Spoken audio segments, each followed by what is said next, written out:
Righto, Thoroughbreds. We are back for our final episode of 2025, and let's just start off with a big old Premier Yeah, buddy. 2025 Premiership winners, NRL and NRLW. We've done the doubleheader. We're sweating on the AFLW Lions to complete an absolute whitewash in all things real sport, I guess. But then we got the Big Bash, I suppose. So we'll see how the Heat can go from there. But, mate, uh, how you been, Ringer? I've sort of jumped around here a bit, but I'll throw to you now. How good was the weekend in Cairns? How good's your week been since then?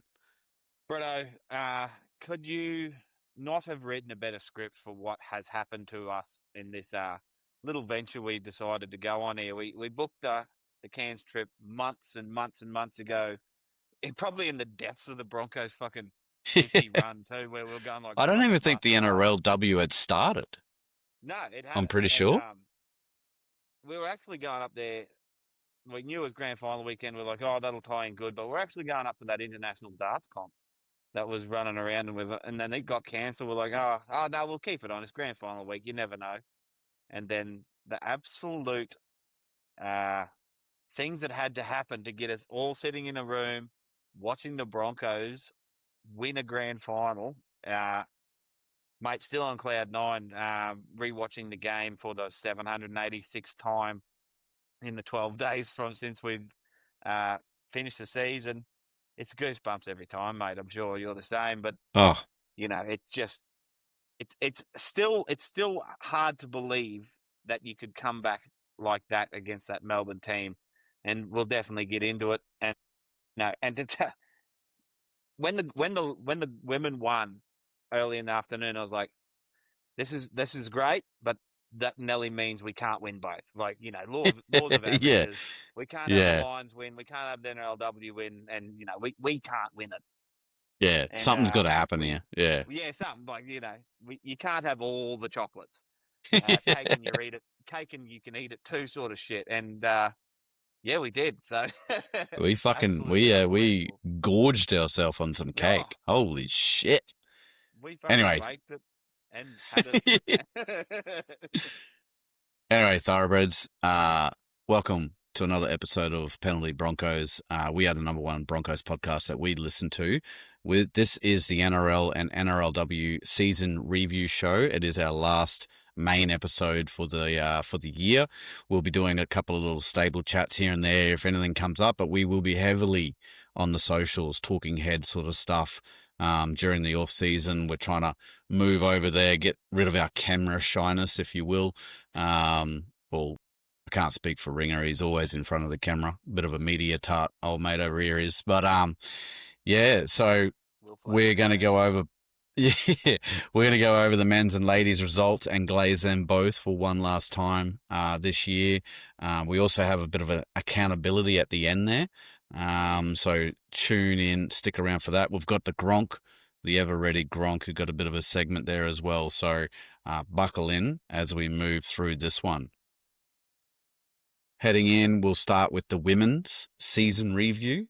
We'll do a bit of like a season sort of overhaul before we talk about the grand final. Membership tally, Broncos overall were above. We've cracked 60,000 members for the second year consecutive. Also had the CEO coming out saying that they're hoping, thanks to Reese, to crack the $100 million in revenue in a season in the next couple of years or whatever. That's massive. Massive amount of money. If they keep making jerseys the way they do it, Jesus Christ, it won't Yeah, be fucking yeah. hard. I know. But The Black anyway, Dog Institute jersey's taken a big lift in that 100 million this year. They're still yeah, selling them. mate. Holy, you're flat out getting hold of them anywhere. Mm, To be fair, really. um, and rightfully so. For the ladies, their home ground technically is totally Workwear Stadium, capacity 3,500. We had 4 events there. Total crowd was 7,043, which came in at third for the NRLW records. Crowd average was 1,761, which was seventh, sorry. Season highest, 1,924. We didn't even crack last year. We did. We cracked the top 10 with the Sharkies v Broncos at the preliminary final, I believe it was. But this year we didn't get anywhere near that. So a little bit disappointing there. We did lose one, I believe, because of Magic Round going down to Newcastle. Yeah. That took up a fair chunk. It was actually some pretty good numbers for the first ever Magic Round in NRLW. But yeah, so hopefully we can do a little bit better, especially with a few of the movements that's been happening with the Mm, signings. It'll be an exciting year again for the ladies, I reckon. definitely. Brito secretly is hoping that he's going to throw a bet on for back-to-back premiers again for both. We'll see what that comes in with the odds when Yeah, they come out. exactly. Um, all right, the team through rounds 1 to 4, we were second. Wins 3, losses 1. That one loss was to the Roosters. We had a for and against of plus 84. Through rounds 5 to 8, we were second again. Wins 7, losses 1 still. But we were plus 178, so we more than doubled there. And then through rounds 9 to 11, we were second again, 10 wins, 1 losses we finished on, plus 288 for and against there. So pretty good. And it only lost coming to the Roosters, which obviously was in the back of my head going into the grand final, Yeah. especially the way that we dealt with the Knights in the game beforehand. Mm, Secretly, I was sweating a bit of bullets there, mate. But we'll get to that. We'll get to that in a bit. We'll run through a few more stats here, and we'll talk about them as we go. So, points, tries, goals, field goals. We were first in points, 456. Tries, we were first, 86. Goals, we were first, 56.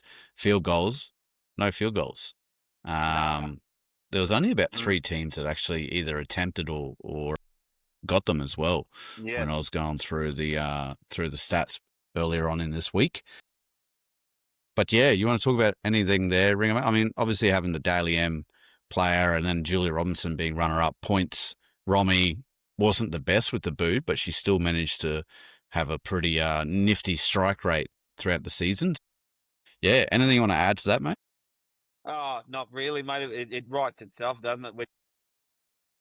It, it was typical of all season where you'd see the girls just blow teams off the park. There'd be shaky periods, and then they'd put together a 20-minute burst of Yeah, absolutely unstoppable NRLW football and just pile on 4 or 5 tries in that period, which just blew teams out of water. Teams couldn't go yeah. with us. So, yeah, not surprised to see us top of the pops with all those stats there. But there is one down here that we'll get to that does paint a pretty good picture. You shout that one out. So we'll go possession, set completion, supports, and line engagement. We were first for possession at 54%, which I thought was. I mean, I know we were starving players, Yeah, teams of the ball and whatnot, but a set completion of we were ninth at 73%.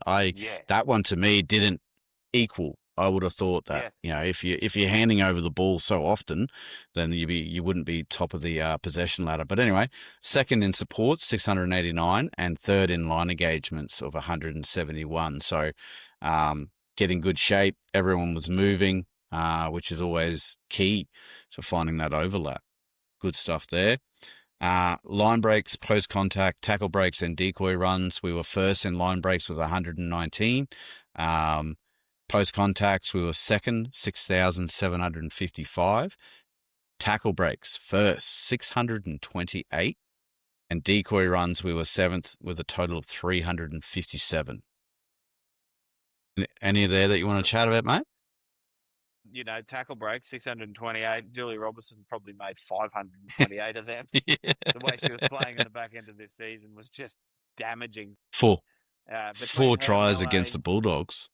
exactly. Her and Melee on our edges, and then of course Tamika just doing what she wanted with the pill and defenders in the middle of the field. Yeah, not surprising, mate. Tackle breaks are so high; it's incredible. That's it. All runs, we were second, 2,079. All run meters, we were first, 20,427. Kick return meters, second, 1,890. Dummy half runs. Ferguson and Brill not known for No. their dummy half, although I would say Brill runs a little bit more than what Ferguson does. Yeah. Dale Uh, didn't do much lethal, running this year. yeah, Yeah. lethal when she gets out though. But yeah, we were And ninth that's the there, thing. so We didn't take them often, but when we did, we took them at the right times, and usually yeah, points come on the back of it. One of Destiny that's it. Brill's tries mid-season. I think it'll be pretty memorable where she dummied, fended, dummied again. Everyone stood back and she waltzes over in the corner. Loved it. From like 30 out, I believe. Yeah, exactly. Offloads first, which was pretty cool. 119. Try assists first. I mean, Upton, again, probably had 50% of those. Line break assists first with 76. And intercepts, we were first in that one with 8, double the next closest. I believe the Yeah. Roosters had 4. So we're in and about reading plays like that. Tackles, missed tackles, ineffective tackles, and 40-20s. We didn't do any 40-20s or 40-30s or whatever they do call them in the NRLW. None of that going on. Tackles, we were 5th, 3,249. Missed tackles, 10th, 332. So at the right end of that ladder. Yes. Ineffective tackles, though, 2nd, 131. Tackle efficiency, that equals 90.2% for the season, which is pretty good. Pretty happy with that. If you're going to be handing the ball over at 73% completion, you want to be able to have that tackle efficiency right up there. So, and we've been talking about it during the year, haven't we? About the mirror images the men's and women's team have been of each other during this year. The ineffective tackles were right up there, but the tackle efficiency still so high is that, the scramble had been so good all year. Someone had missed, someone else would be taking that job and not letting it. We weren't getting punished for our misses. Yeah, that's it. Total kicks, kick meters, conversion, and short dropouts. 8th total, 165 for total kicks. 9th in total kick meters, 3,736. Conversion percent, 6 at 65%. And short dropouts, 3rd. We had a total of 2. I'm sure if Langers was here, which, by the way, Thoroughbreds, here's apology, a late apology, might I add. Apparently, the big fella pulled up with a bit of a crook flu, so unable to be here, unfortunately. Last line: charge downs, errors, penalties conceded, and handling errors. Charge downs, 10th. We did 1. Errors, we were first with 145. Penalties conceded, 3rd, 74, and handling errors, we were 2nd in 129. Now, given the year that we had, looking at all the other stats, all that tells me, just like the men's team, we were just keen to just throw it around. And if it didn't come off, we'd defend our mistakes and then just go again. But yeah, which stat for you was the big one that stood out, mate? Oh, I think the errors, mate. 145 errors. Being top of the table. The team that wins the comp isn't usually the team that has the most errors. We usually, that's not usually a stat that goes together. However, like you said, it's because that we were chancing our arm and creating so many opportunities that, balls hit the deck now and then there's a forward pass or a ball hits the ground. What must be a bit scary for opposition teams if they look at these stats and they say, if we bump up our set completions by 5% and we lower our errors by 5%, what the hell can we do next year? You know what I mean? Like, if we start, if these passes start sticking a little bit more and, we complete a little bit higher, holy heck, there's going to be some big scores. And we didn't exactly, starting off the year, we had Upton. I know she's a great player, but she's new back to the team. There were a couple of players that had played with her previously, but it wasn't like it was just going to click straight away. So for her to have that impact was pretty good. I just did quick maths there. That's basically out of the 13 games that we played, because they can't. This is stats counting up to the grand final. That's 11 errors a game, There you um, go. which is that's huge. That's a huge average. Huge. Yeah, Um, exactly. but Shouldn't I you mean, shouldn't be yeah, you shouldn't even be competing making 11 errors a game. yeah, 100%. And because we didn't do so much of a, I guess, podcast after our live, because we were a bit too happy and excited and worn out from the weekend, we didn't get to go over the team stats or anything like that for the grand final. So I'll just have a quick look here. I just want to see how many errors we actually made in that. We made 7 errors. So We were down. in the game that counted the most, we went below our average, which was Yeah. good, but we still conceded 3 penalties. So we didn't lose another penalty. We didn't win another penalty count, but anyway, Yes, I see you that get that in third them on the big bloody jobs. list for penalties conceded. Yeah. Yeah. All right, let's get into the finals. Preliminary final we had against we obviously had the week off with the new system, all the new teams coming in. Top 2 teams get the week off at the start. Then they go prelim final straight into a grand final. We took on the Knights at Suncorp. Absolute massive turnout for the ladies there. I believe there was 25,000 odd piled into the stadium just before for the doubleheader that was on that day. So they were pretty crazy numbers, and it was definitely 21,376 was in attendance Yeah. for that. And that was a bit of a note of people to come, because I said when the NRL started for the Panthers, I'd never seen Suncorp that full for a kickoff. Like Yeah. normally they're Yeah. coming in late and whatever, but they were packed for that kickoff, which Yeah. was good to see. So yeah, we dealt with the Knights, 30-6. We had tries to Jada, Kerry Johnson, Tamika Upton, Lauren Dan, and Kerry Johnson again. The conversions when Brianna had 5 for 5, so Brianna took 2, while Romy was off getting her face stitched together, the poor thing. Yeah. And then Romy came back on and iced the final 3 3 for the from game. 3. She might have needed a head knock more often. Yeah. 24-6 at half time. And obviously we only scored the 1 try and kept them scoreless in that second half. So, and we did it all while not being overly impressive as well. There was a lot of errors while we were watching that live. Yeah. Then we go into That was it. Oh, that Knights game was a perfect reflection of our season, wasn't it? It yeah, summed up exactly how we played. Look out, we're going to put 50 on you, and then proceed to drop 4 or 5 balls at silly times, and then but as we were watching, the defense was great. The Knights did hit our line there about 4 or 5 sets in a row that we held out. So got to give them credit. If you're going to drop the ball, you got to tackle, and that's exactly what they did. yeah, that's it. Well, and like we had 86.24% tackle efficiency in that game versus the 75.48. Yeah, that's it. So, we had, 51% of 56% completion rate. Good Lord. Oh, yeah. That was We're only horrendous. holding one more than we've already had. Excuse me. But I'm glad they got it out of their system before the grand final, Definitely. because grand final, Roosters v Broncos, 18-22 full time. Tries to Tamika Upton, Jada Ferguson, Saosa Shalom, that is Malay Hafanga for the 65th, the game winner, the Karen Murphy medalist, just touched the grass. Yeah, Must have it just skimmed it. been on there, mate. Conversions 3 out of 4. Romy had 2. Brianna took the one in the 65th for Melee to basically put the game away. Well, not away, but basically sealed it.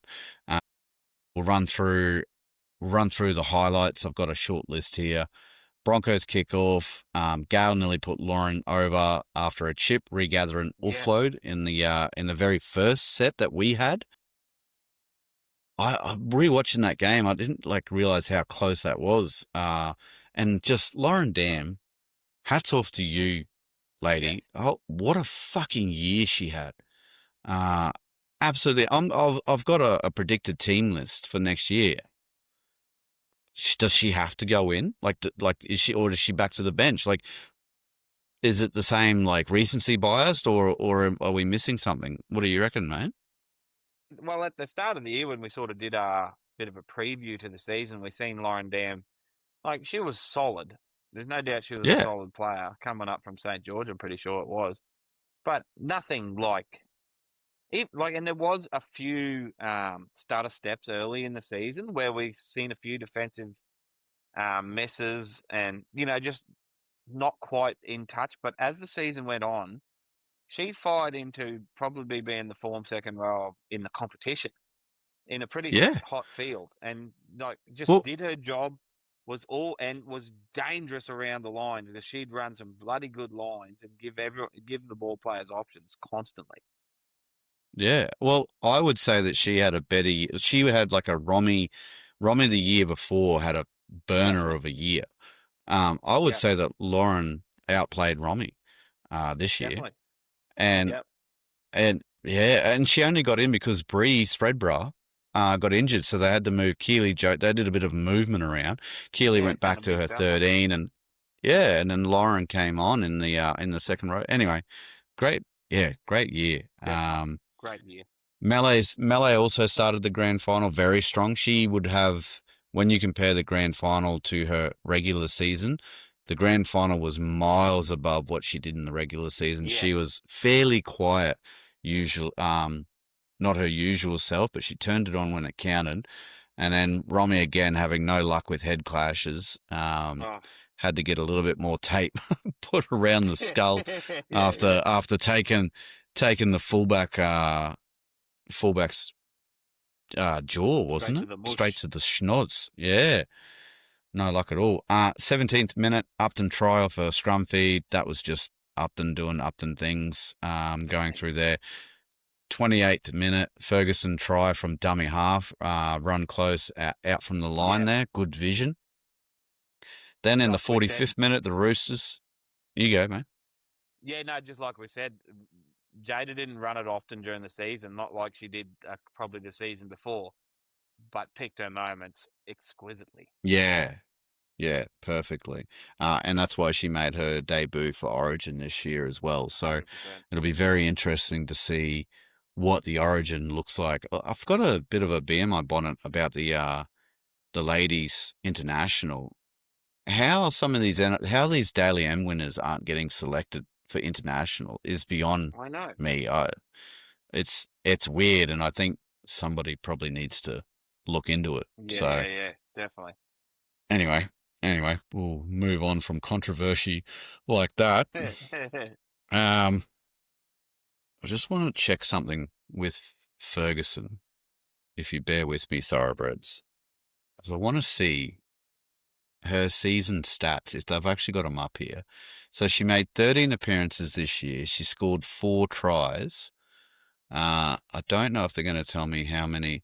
Her average running meters was 44, Yeah, and she yeah, scored 4 tries. yeah, Um, every 10 meters she's scoring a try, so I'll take that ratio. exactly. And that's Tackle it, isn't it? efficiency Like of, picking that moment. It's just seeing what she had in front of her. And but how many yeah. try assists did she have? Because there's a fair few times there where she jumps out and then gets one of her attackers one on one, and it's all over. She had five. Yeah, there you go. 5 for the season. Yeah, Good stuff there. Yeah, it doesn't go into dummy half runs or whatever. Um, yeah, it's crazy. That's crazy. 180 running meters in 13 games. What does she make? 13 appearances? Yeah, 13 appearances. All right. And then in the 50th minute, the Roosters with a try through fresh legs on the left. Our left yeah, edge was getting found out something chronic. yeah, I was yeah. starting to panic on the live. Panic, panic, panic. And then in the 53rd minute, 3 minutes later, again they get a try out on that Yeah, edge, out on that left edge. Poor old Kerry Johnson was getting a bit of a bath there. mm, Malay as well. definitely. I'm not sure Not sure what happened there, but they seemed to figure it out. We had a disallowed try to Upton in the 56th minute. That was from a bit of a knock-on call. I think Brigginshaw knocked it on or whatever. Then the 60th minute, Shalom give me the ball, crash play, nice and close. Rookie of the year, just brilliant. Oh, Get down so low good. and go sort of shit. Yeah. So try to her in the 60th. Then in the 65th minute, melee ball just touches the grass, and we managed to hold them out. At the end there, fights break out at the end of the game. Robinson is punched and suffers a broken nose. Yes. And Nasio gets 4-match ban, the equal longest ban of NRLW history. I still haven't found out what was said or what No. happened to, because like He, Robinson you wasn't can't even even get any involved in good the footage of it. thing. Yeah, yeah, it It's just came out of bizarre. nowhere. Yep. Um, And 4 matches, you're missing a quarter of the season next year. You know, that's a lot of well, football no, well, missing because in 4 seasons. she was gonna make the international, Oh, so yes, two of them yes. are she's missed a complete international. Oh, that sucks. For that, and I think she's still got to do two next year. So, Yeah, and I don't that's rough. think trial matches count. So, You can't be doing that um, though after the hooter. Like you'll be angry like nah, Jesus. yeah, that's it. But she laid two on. I think it wasn't just Robinson that got punched either. I'm pretty sure Someone left somebody from else it. got Yeah, punched as well. yeah. Yeah. Um, we'll run through the team. So the team for the day was Upton, Johnson, Hafanga, Robinson, Maddock, Broughton, Brigginshaw, Nuasala, Ferguson, Clark, Dam, Taito, Joseph. On the bench was Brill, Lanaduzzi, Sissoko, Salso, and Hicks as 18th woman. Mm. Now, we'll just run through the other Yeah, notes I've yeah. got here. Upton Dalian Player of the Year. Melly Hafanga won the Karen Murphy Medal. Robinson was Dalian's centre and got second to the Dalian player. Broughton was a Dalian 5/8. Ferguson debuted for Queensland. Lauren Dam had had a career Oh, best season. definitely. Romy took out Dalian's second rower of the year. Hmm. Shalom took out Rookie of the Year. And then we also had Hicks, so we blooded Hicks as well throughout the year. So yeah, she was sitting in there at 18th woman, mate. Any chat on the grand final? What do you want to say about the girls? Just a great team effort. It really was. When everyone and she did too. Don't worry. Like Tamika was brilliant, but I mean, in a game where everyone thought all the action was going to be coming from Tamika Upton, Malay Hafanga put on one of the best attacking clinics in NRLW history. Got found out a little bit, probably because she was bloody um, fatigued as F in that second half there, where they're finding her out a little bit on that edge, but they got back on top of it. But she put together one of the best, probably 20, 25 minutes of attacking Yeah, NRLW anyone's ever seen. And I think if you watch the live with us, Cowboy Carl was feeding us Karen Murphy medal odds in real time, and yeah. I think Melee come in from 16 to like $2.20 in that game, so it was just Well, no, she was absolutely further ridiculous. out from there, and I think she was like $30, There you go. and she Yeah, came okay. into 16. I'm pretty sure, like after the 15 minutes in, she was down to $16 or something like Yeah, that. So it's yeah, ridiculous. But all yeah, all were good. I think Aneta was found out a little bit in the middle too, with defensively, but definitely, attacking yeah. wise, she got us on the front foot when we needed it. And then we have such a damaging bench in Brill, Lenaduzzi, and Shalom that I think Yeah. that's what changed the game for us. We got so much momentum off the back of those players coming on the field that it wore the Roosters out, and that's what got us back on top when it mattered the most at the end of the game. Yeah, 100%. I think we did a little swapsy, didn't we? We had Brill start the hooker role, which I thought was a great play from Princey. It was going to be a pretty hectic start. Yeah, Was that right? Was that game, or did they do that for the Knights? They might have done that for Might the have been the Knights. Knights game. Yeah. Anyway, you're right. Brill, Lenarduzzi, Sissoko. I always thought it was a bit weird that we carried Sissoko. Chanel, But I yeah. guess with I guess with Upton's soft tissue injuries that she has had, it's always Yes. good to have that sort of backup sitting around there. So, Princey was pretty. It was very obvious that he wasn't letting the ladies' backs wear out. Like he rested Yeah. Robinson, he rested Maddock, he rested Melee as well. Melee came off early in a game there, I remember. Because I had her as an anytime try scorer and she didn't score. Um, but yeah, but yeah, and I do wonder if it's like the science is starting to show that you don't run the bench the same as what you would the NRL. Like you can't Yeah. because they're two totally different body types. And like you and I picked up during the season that really quickly Nuasala would sub off and Lenarduzzi would be on. We're like, why are they Yeah. coming? Why is it so early that they're doing the Yeah. swap? 8 minutes at time. Um, yeah, yeah. So, and that must be just because Nuasala's really good at front loading, and then she just needs to break and then come on, and she gets into that grind. So, Mm. um, yeah, nah, And honestly, the Sinead girls are great. Sissoko, Maroons. She's playing Yeah, for the Maroons at centre.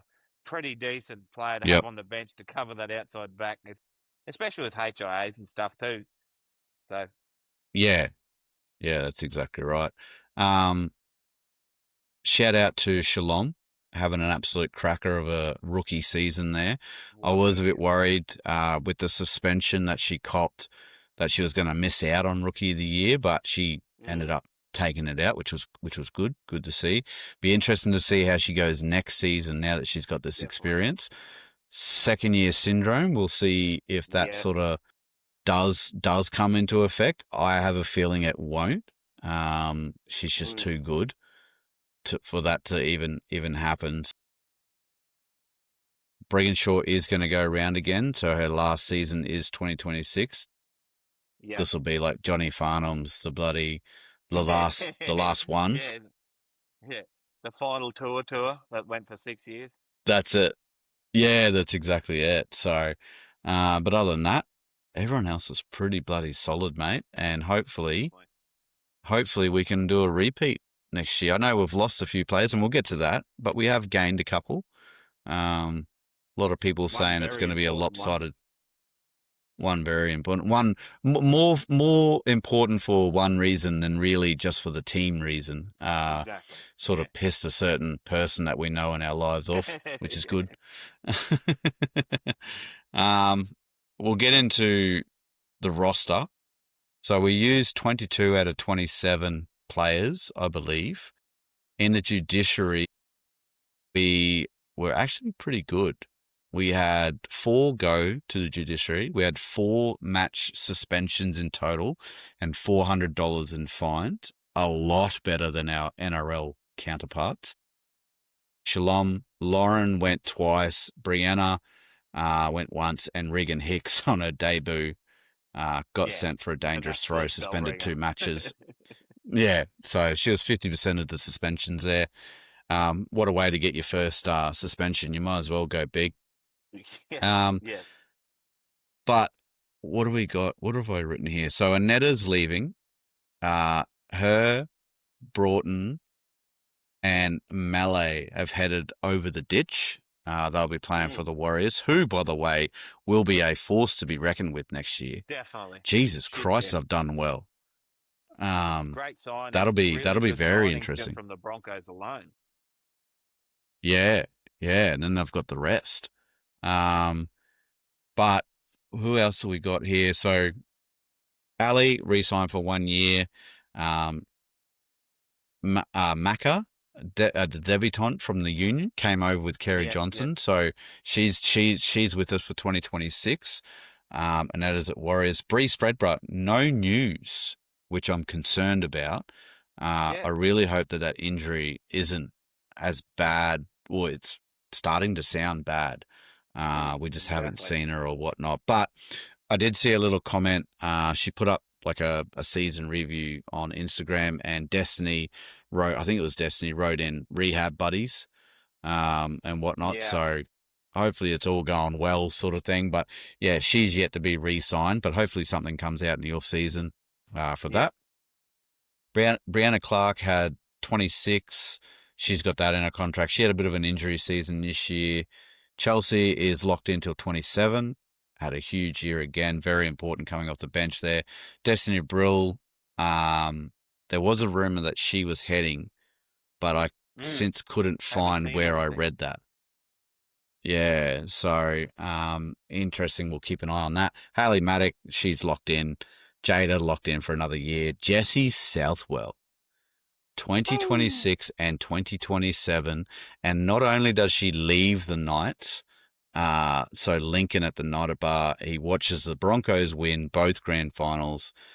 Then he gets absolutely roasted by Brandy and Vossi.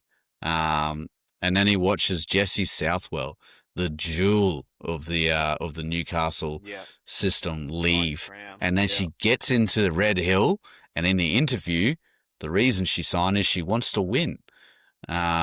Just kick that boot into the gutter. She's heading out the door. And um, and true to Knight's form, they offered her 7 years that she rejected. So, you know, they given Dylan Brown 10, so they thought bugger it, we'll give Southwell 7. And she's like, nah, bruh, not here. So there's a terrible terrible bloody cancer at that club at the minute, and they need to fix it ASAP. yeah, very surprised that she found a home at the Broncos. I didn't believe it at all when it started. When the Me rumors, I neither. was just like, oh, this is mind games coming into playing the Broncos and all this sort of stuff. Like, um, very surprised when it all came to true. But like, and they're all talking about a one team, like it's going to be lopsided. There's going to be the Roosters and the Broncos, and then we're going to starve the rest of the competition for oxygen. I don't think, like, it's one bit of reform with the cap done. Like, um, Yeah, but in what are saying your that thoughts, too, man? we're losing. Yeah, I understand. And, there is an element of that to it, but big clubs are going to be big clubs. I mean, look at the NRL. Yeah, In the last bloody 5 years, the Panthers have won four, and then the Storm have won the other one. Like, when you talk about lopsided competitions, well, you don't have to go far yeah, to look for that. But in saying that also, we are losing three international players to one team, to the Warriors, which is yeah, great for the Warriors. But I mean, if you want to come at us for getting Jesse Southwell, why aren't we talking about not spreading the talent of Hafanga, Anata Nuasala, and Gal Broughton?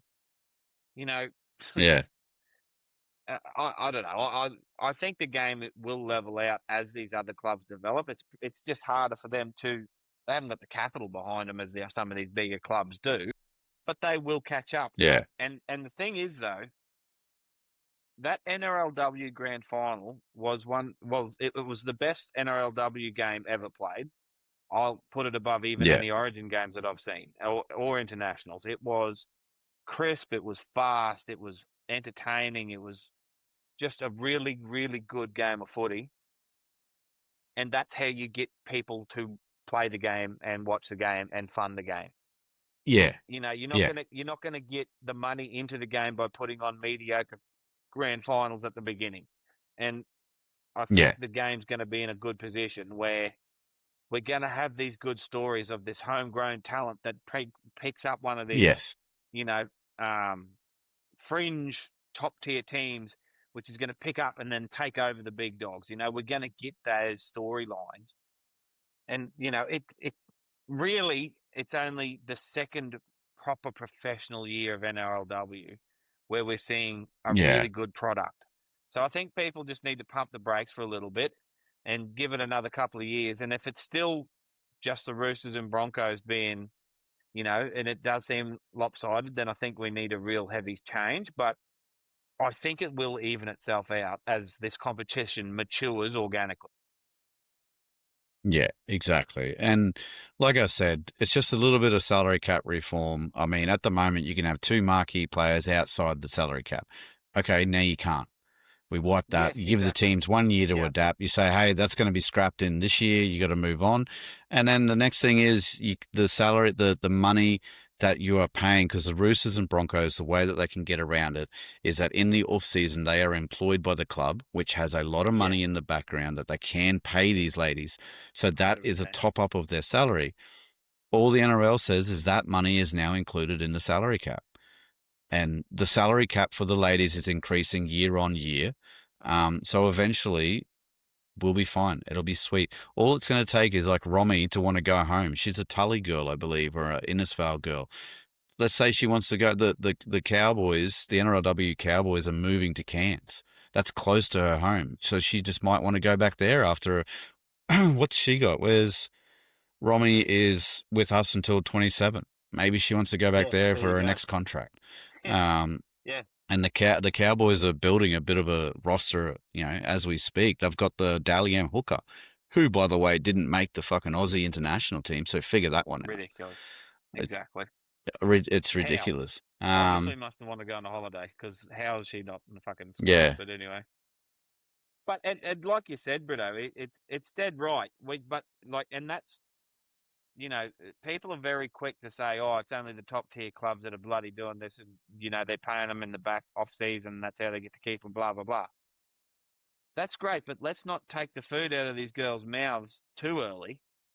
But yeah, like we've got to let these girls be professional, and we can bring the whole grade up. So we're paying these players 12 months of the year, so all they do is play football, and then that way the product gets yes, better. It grows. It grows. Like and I'm biased. I know I am, but that NRLW grand final was the best women's sporting spectacle I've ever seen. So yeah, and yeah, and I know it's not, and I know we're rugby league people, but I mean there's not another women's sport that brings that intensity and that skill and physicality that is just good to watch. You know what I mean? So I think we just yeah, need to pump the brakes on a little bit and just make sure let's get the girls paid first, and let's bring the whole teams up, and then once all the other clubs build their bases up a bit more to compete with the big dogs, then we can fucking let the girls go because we just don't want to lose talent because we want to make the competition even, but then these lower tier clubs can't pay their players for 12 months. So then next thing we lose in a yeah, couple of gun juniors coming through the ranks because they can't make a living. So anyway, yeah, it'd be a tough position to be in for the rugby league to try and do this. yeah. But I think, But you know, in saying that though, like, are you going to make no, Jesse? You have to stay at the Knights and you have to lose for the rest of your career. Like, 100%. you can't do Exactly. that either. So, and then at the same time, this is a great case study for the NRL to be like, hang on, well, the Roosters and the Broncos, their ladies, all they do is football. They're completely professional girls. Look at the product we're getting. Okay, let's increase the salary cap a little bit more than what we anticipated. Make it so that Yeah. every other club can pay the ladies enough that they don't have to have another job. They can focus purely Yeah. on their body, their fitness, and their routine. And all of a sudden, we just get lift off and we go to another level. I mean, they're not going to play an Australian versus England game at Vegas in the opening round for a reason, because our ladies are just so far ahead of the rest of the world that it's ridiculous. Yes. It wasn't even a Exactly. competition. They should have had a mercy No. rule at Vegas. Yeah. But anyway, Exactly. we've said our piece about that. Julia Robinson, Winners win. she's locked in In till short, 27. Yeah. 27 for Robbo. Keely Joseph. This one might hit your heart a little bit. Ringer? stings, mate. Just stings so bad. And of all places, fucking Parramatta. But anyway, she'll go there and lift that whole team up, no doubt. Yeah, yep. 100%. I believe so. I think it's her sister, Shaylee Joseph, is Yeah. leaving as well. I I think haven't she's going seen the where same she's place. gone. I think they're Yeah, both I'd going to have to Parramatta. assume that she's gone. Yeah. Yeah. So good on them. Good on them for that. Um, Kerry Johnson, she is still locked in with the 2026. Had a ripper. Fucking egg on my face. First round. I don't know about this Kerry Johnson shit, but blah, blah, and then far out, mate. Holy, Kills got it. some got some wheels on her. Kills it. Wheels that girl. Um, Wow. Lauren Dam, she's locked into 26 as well.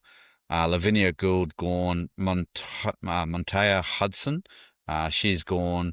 Regan Hicks, she only had a 2025, but I believe that we'll soon hear some news about her Mm-hmm. re-signing on.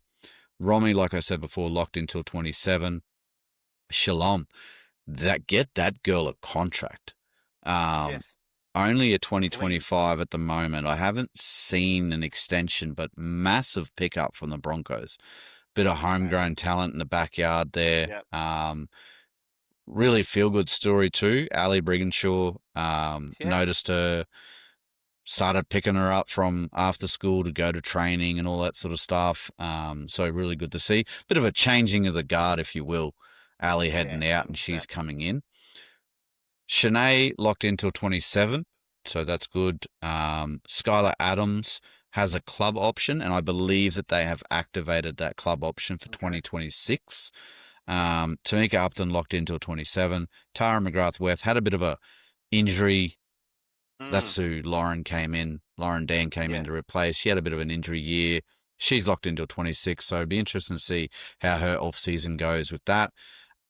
And then Tafido Lafali, she's locked into 27 as well. Didn't see too much of her this year, but she did make her debut this year over against the Kiwis, I believe. So And they've obviously got a good stuff pretty there. good opinion of her to have her signed for a decent contract. Yeah, So we'll see, no doubt, see a lot more of her yeah, next year.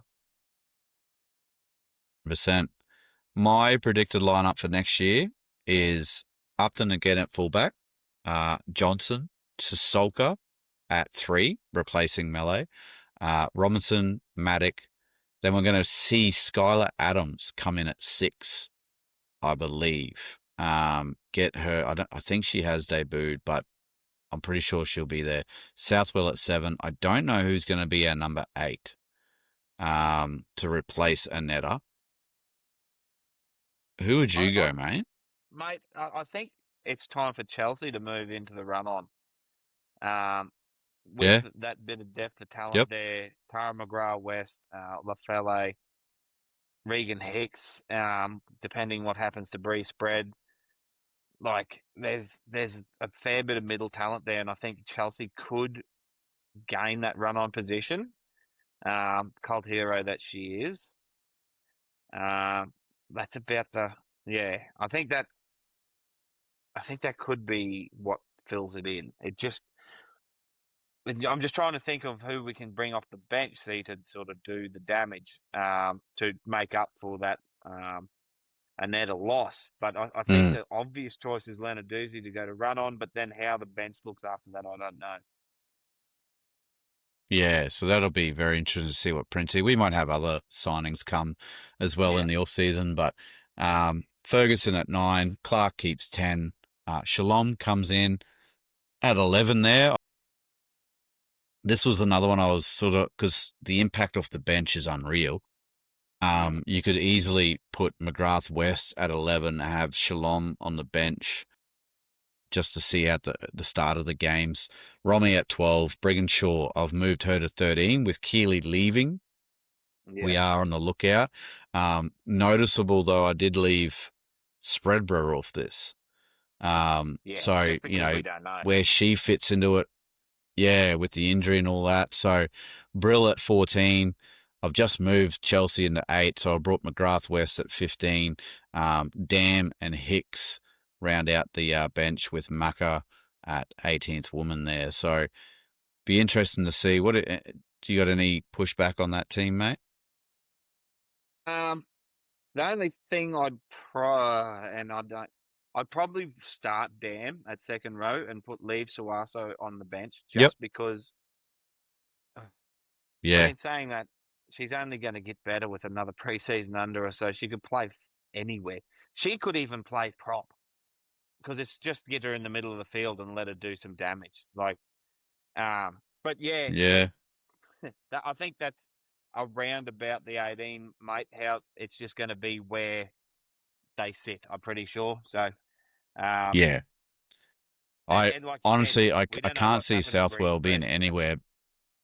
no, Yeah. exactly. I can't see Southwell playing anything but 7. No, So anyway, pretty sure we'll have to move, I would assume.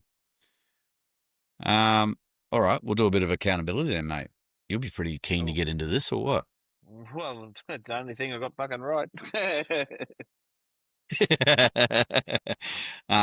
So as we're looking at it here, Thoroughbreds, the winners are Ringer. On my little calculations here, he got a total of 7 points, so he got the lowest score, which lowest score wins. A bit like golf. Fun fact, yeah. Fun fact, from 8th down to 12th, nailed it, mate. Mm. Selected the Thank you very much. Warriors, Bulldogs, Dragons, Raiders, Tigers, and got them all in the right order as well. So good on you, mate. Well done. The biggest one that you did was the Knights. You had them at 7th, mate. Yeah. Maybe keep them there for next year. Yeah. Yeah. I don't think there's going to be, I have absolutely no idea. It's going to take a lot of soul searching to do accountability for next year now. So I'm just going to take my Yeah. bottom Yep. half of the ladder win there and move on with my day. Then we got the Gronk coming in at 2nd. He got a score of 10. He got the Dragons in their right spot in 10th. He also got the Broncos at 2. So well done there. The biggest mover he had the Sharks taking out the minor premiership, Mm. and they finished 4th.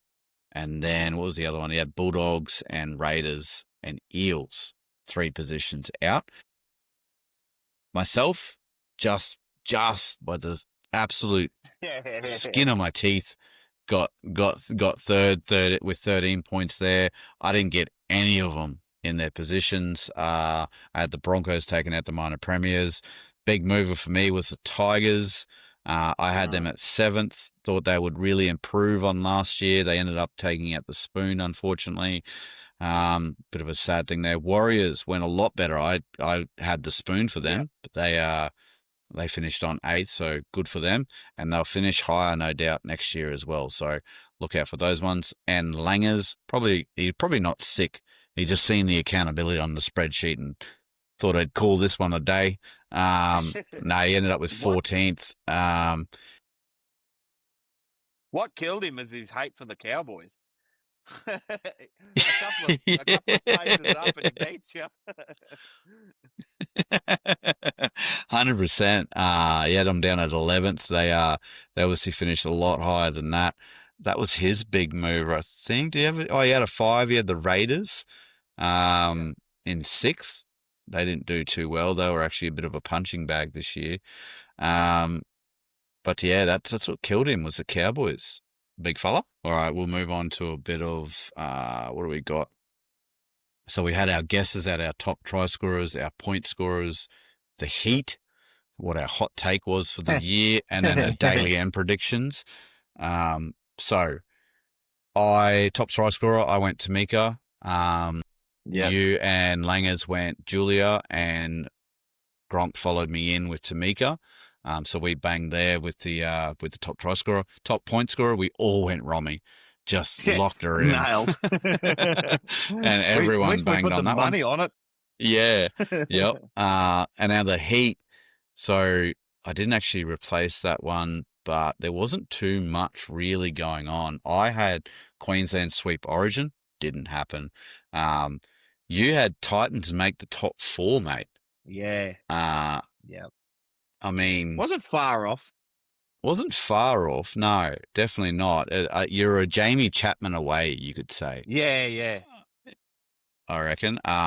Warriors. What did Langers do? I wanted to have a go at him about this. Warriors do well. He's got to be very more specific next year. With his hot takes. with his hot takes. Like, do well. What's that mean, mate? Well, I didn't get the So spoon in the first year, so I suppose we got to give it to yeah. him. So I gave him a yellow there. You know, neutral. Yeah. He's neutral on that one. And then Gronk's hot take was a hot take. Upton to play Queensland at 6 with Maddock at 1. Jesus. Balls on the But line sort of shit there. Hey, at the time, it wasn't a bad shout. that's it. And then Daily M, I actually went Jamie Chapman, which would have helped you a lot with the Titans thing, but no bingo there. You guys went Tamika Upton, so Langers and Ringer went Tamika Upton, so they banged, and Gronk with Abby Church, which is a hot take. I'll give, but Abby Huge had hot a take. pretty decent season. So yeah, that was pretty good. I would say just eyeballing that one, I'd say you and Langers took out that. Yeah, we're pretty close pretty there. even. Yeah, you had 2 greens and 2 neutrals, so good shit there. Gronk and myself had 2 greens and 2 red fails. Rami helping everyone there. Oh, 100% big lift, huge shoulders. And talking about the Gronk, we're going to start the NRL now. Our season review for the men's. We will bring the Gronk in so that he can say his piece, because he's got a little bit of his own reflection. Mm. So here he is.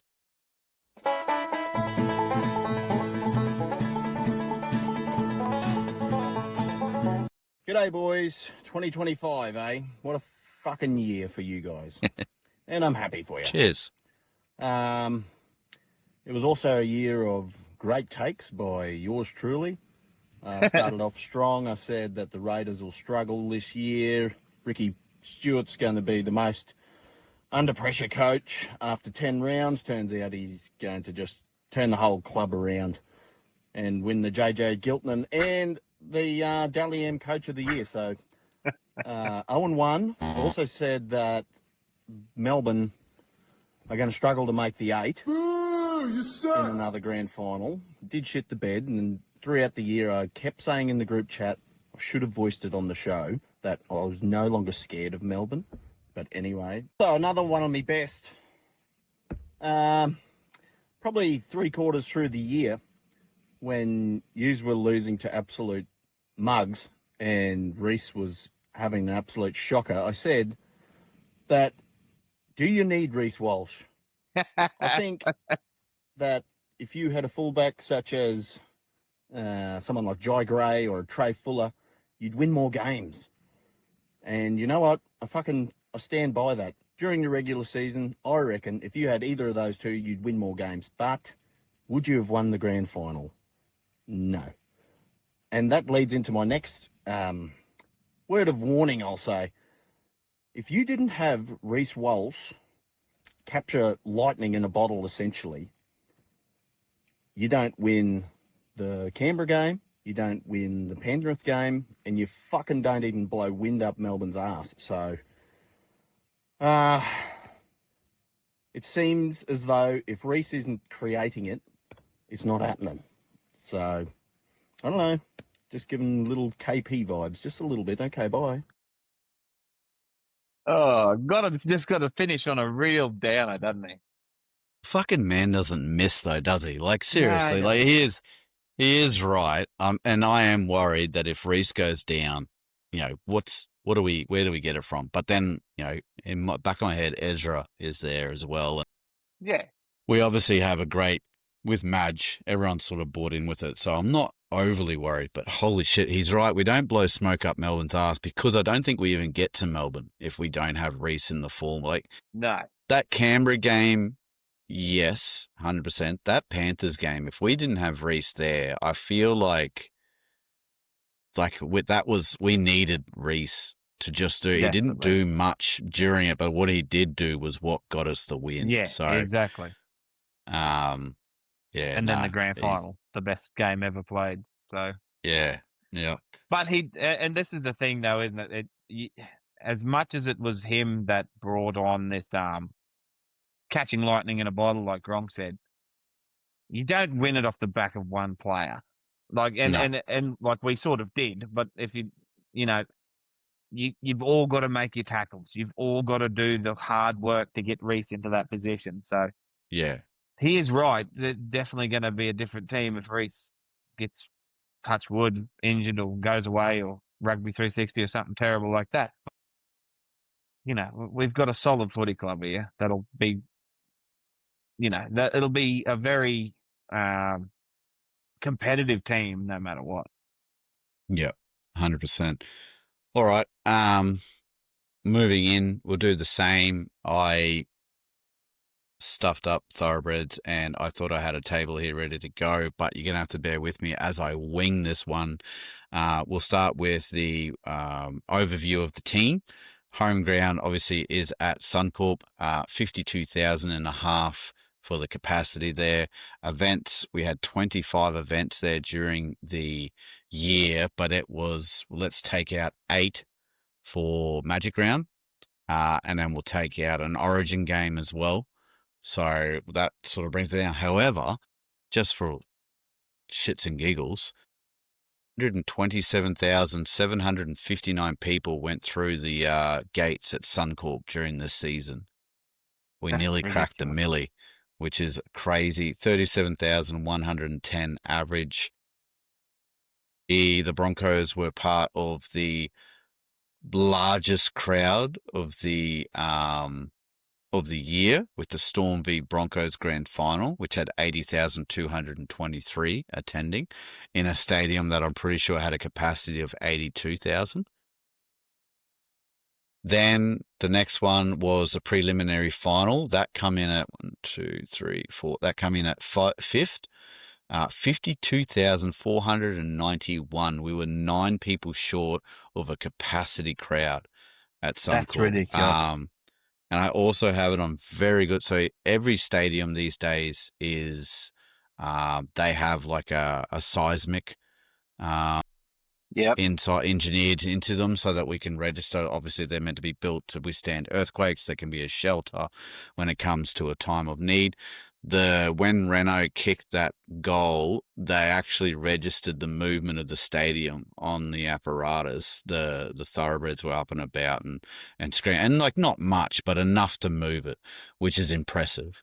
So moving the needle, fucking moving not just the needle, metaphorically, mate. Yeah. moving the fucking needle physically. Good work, Absolutely Thoroughbreds. moving. But interesting enough, the largest home crowd that we did have for the year came in at 9th for the overall NRL, and that was the Broncos v Cowboys. And that was early on in the season, single digit round sort of thing. That was 45,318. So good effort from the Thoroughbreds there. Now, round 9, so round 1 through 9, we were 5th overall. We had 5 wins, we had 4 losses, and we had a plus 54 differential. Now, if you skip over to round 10, we go down to 7th. But if we move through how we're supposed to, and we go into round 18. Round 18, we were 5th again. We had 9 wins, 7 losses. We had a plus 4 and against of 68. So we were holding our own. I believe this is, so we're through Origin now or something like that. We've had a couple of buys, I believe, at this point, and we're moving. If you're interested, we had a day record of 3-2, and we had a night record of 12-7. And then the rest is history. We take a couple of L's and then we go on a bit of a run. And round 27, we end up 4th with 15 wins, 9 losses, and a plus 172 for and against. That effort at the end of the season to dispose of Melbourne, to dispose of the Cowboys, and a few other teams in there to get us into that top 4. It needs to be said that effort is what won us the grand final, in my opinion. Like, we can't do the games back to back to back that we did if we're not in the top 4. I can't see it. We might have, maybe if we finish bottom 4, I think the potential was we come up against the Panthers then, because it was the Warriors that they had to take on, and we were fighting the Warriors for that 4. So who knows how that goes. And then if we can get through the Panthers, well, then we have to play the next weekend. Yeah. And then we have to back up and go again instead of having that week off. So, yeah, that little period there in round 25, I think it was 24, 5, 6, and 7, huge, absolutely Massive. huge. And we've got to especially remember, Thoroughbreds, we had no halves for this entire period. Well, we did have halves, but I mean, we did. our starting halves weren't playing. Yeah, exactly. So, it was definitely crazy times. I want to just, so we lost to the Storm, where we had the hamstring gate, round 23. Yep. And then round 24, win on the Dolphins, win over the Knights, win over the Cowboys, win over the Storm, and then we went into the finals from that. So we haven't lost a game since round 24. Yeah. It's quite incredible. 7 games on the trot. I reckon none of the experts would have said that the Broncos could string 7 games together at any point in the season. And, not only 7 games together, but 2 of them were the Storm. One of them was Penrith and one of them was the Raiders. So, not exactly a bloody blissful run. Yeah, 100%. We'll get into some overall season stats here. We actually ended up first on points, 751. Second in tries, 127. First in goals with 120. And fourth in field goals with 2. Yeah. Pretty impressed with that. Possession. Yeah. Possession, 9th, 50%, right on the dot. Pretty happy. Set completion, 79%. Still not completing. Like 13th was where we finished. Yeah. But that's just the style. That's the style that we have to get used to. Exactly. Yep. Support play, we were 5th. Line engagement, we were 13th with 373. Line breaks first with 163. We had 18 more than second place. Post-contact meters, 5th, 14,402. Tackle breaks, first. Thanks to Walsh, Staggs, Ricky. Payne. Fucking Payne, all of them. 1,051. Decoy runs, 12th, 1,192. Thanks, Kobe. All runs, 5th. All run meters, we were 4th. What have I got here? So I've got 9.14 meters per run is what that averages out to be, with 44,713 meters after making 4,874 runs. Yep. Kick return meters, we were 3rd, I was surprised that we were that high, because our kick diffusal was shocking. Anyway, but yeah, so making good meters coming out of trouble. Dummy half runs, we were 6th, 213. Thanks, Billy Walters. That surprises me. You reckon? To come in the top 8 for dummy half runs surprises the shit out of me, because Corey doesn't do it as a general rule. Yep. Billy was off the bench most of the year, and we had Hunty in there for a period who didn't do it often. So, anyway, we got up there, so that's good. Yeah. Offload 7th. What have I got there? An offload every 19 runs is what that sort of equates to be. A little bit of useless information, a little bit of bar trivia there for your Thoroughbreds.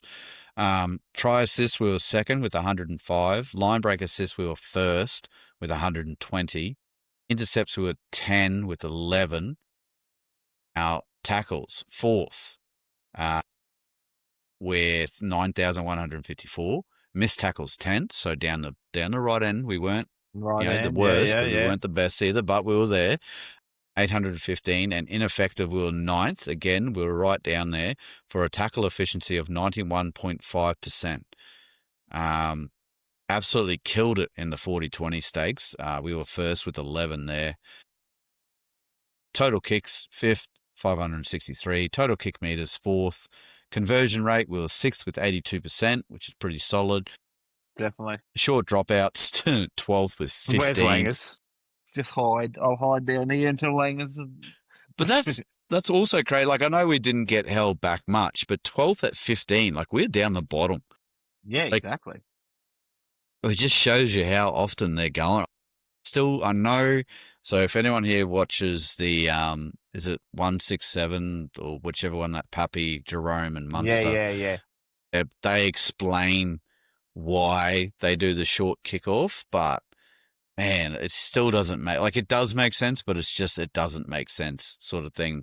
They're saying that they're purely doing it, Thoroughbreds, because the chances of being able to defend your line without everyone getting a massive run up and whatnot is easier than what it would be to kick it long and try and hold them back again. So, I mean, sure. I don't see it. I still haven't seen it. I don't like it at all. But anyway, the statisticians, they're going to moneyball the shit out of it. So good on them. Yeah, that's it. Charge downs, we were 7th. Errors, we were 6th, 298. Penalties conceded, 1st. I can Penalty take that Broncos. one out, mate. Yeah, that's it. 173 penalties we conceded during the season. And handling errors, we were 5th, 248, which is part of the territory. And in saying that, with these kind of stats, with our errors, with our set completion, with all that sort of stuff, Thoroughbreds, you have to fully understand that our team back in the day was built on the arrogance that we will do whatever we want with the ball. We'll defend our asses off when we make a mistake, and then we'll just go and do it again. You just need to stop us, because one time that pass is going to stick and we're going to score, but we're going to throw it every time until it does sort of pass it. So lean into the arrogance of the team. They're cocky, they're confident, and the rest of the league doesn't like us anyway, so just go with it. 100%. You're so right there, is that, okay, we might knock it on a few times, and like it was hard watching for a period of the year there where we were making the errors and we weren't defending it, and that it just wasn't clicking at that time. But when it started to click, it was clear that they went, well, no, we're going to go to Katoni, we're going to go to Shibba, we're going to use Reese, we're going to use these outside backs that can split you, we're going to go around you, we're going to go through you, and we're going to keep doing that until it works, because we know we're going to eventually get better than you, and it come good. So you gotta admire the football style that they were playing. And it's pretty cool. Like, we beat the Panthers, like, other than a bit of Reece Wells magic and all that, but we beat them with fitness, right? Yeah. Everyone was saying that the Panthers love the front load, get out, and then they just suffocate you. They don't let you get back into the game. And that's it. They did it textbook. They were 14-0 at halftime. Just, here we go. We're in the grind. Are the Broncos going to arm wrestle or what? At the end of it, poor Yao couldn't lift his fucking feet.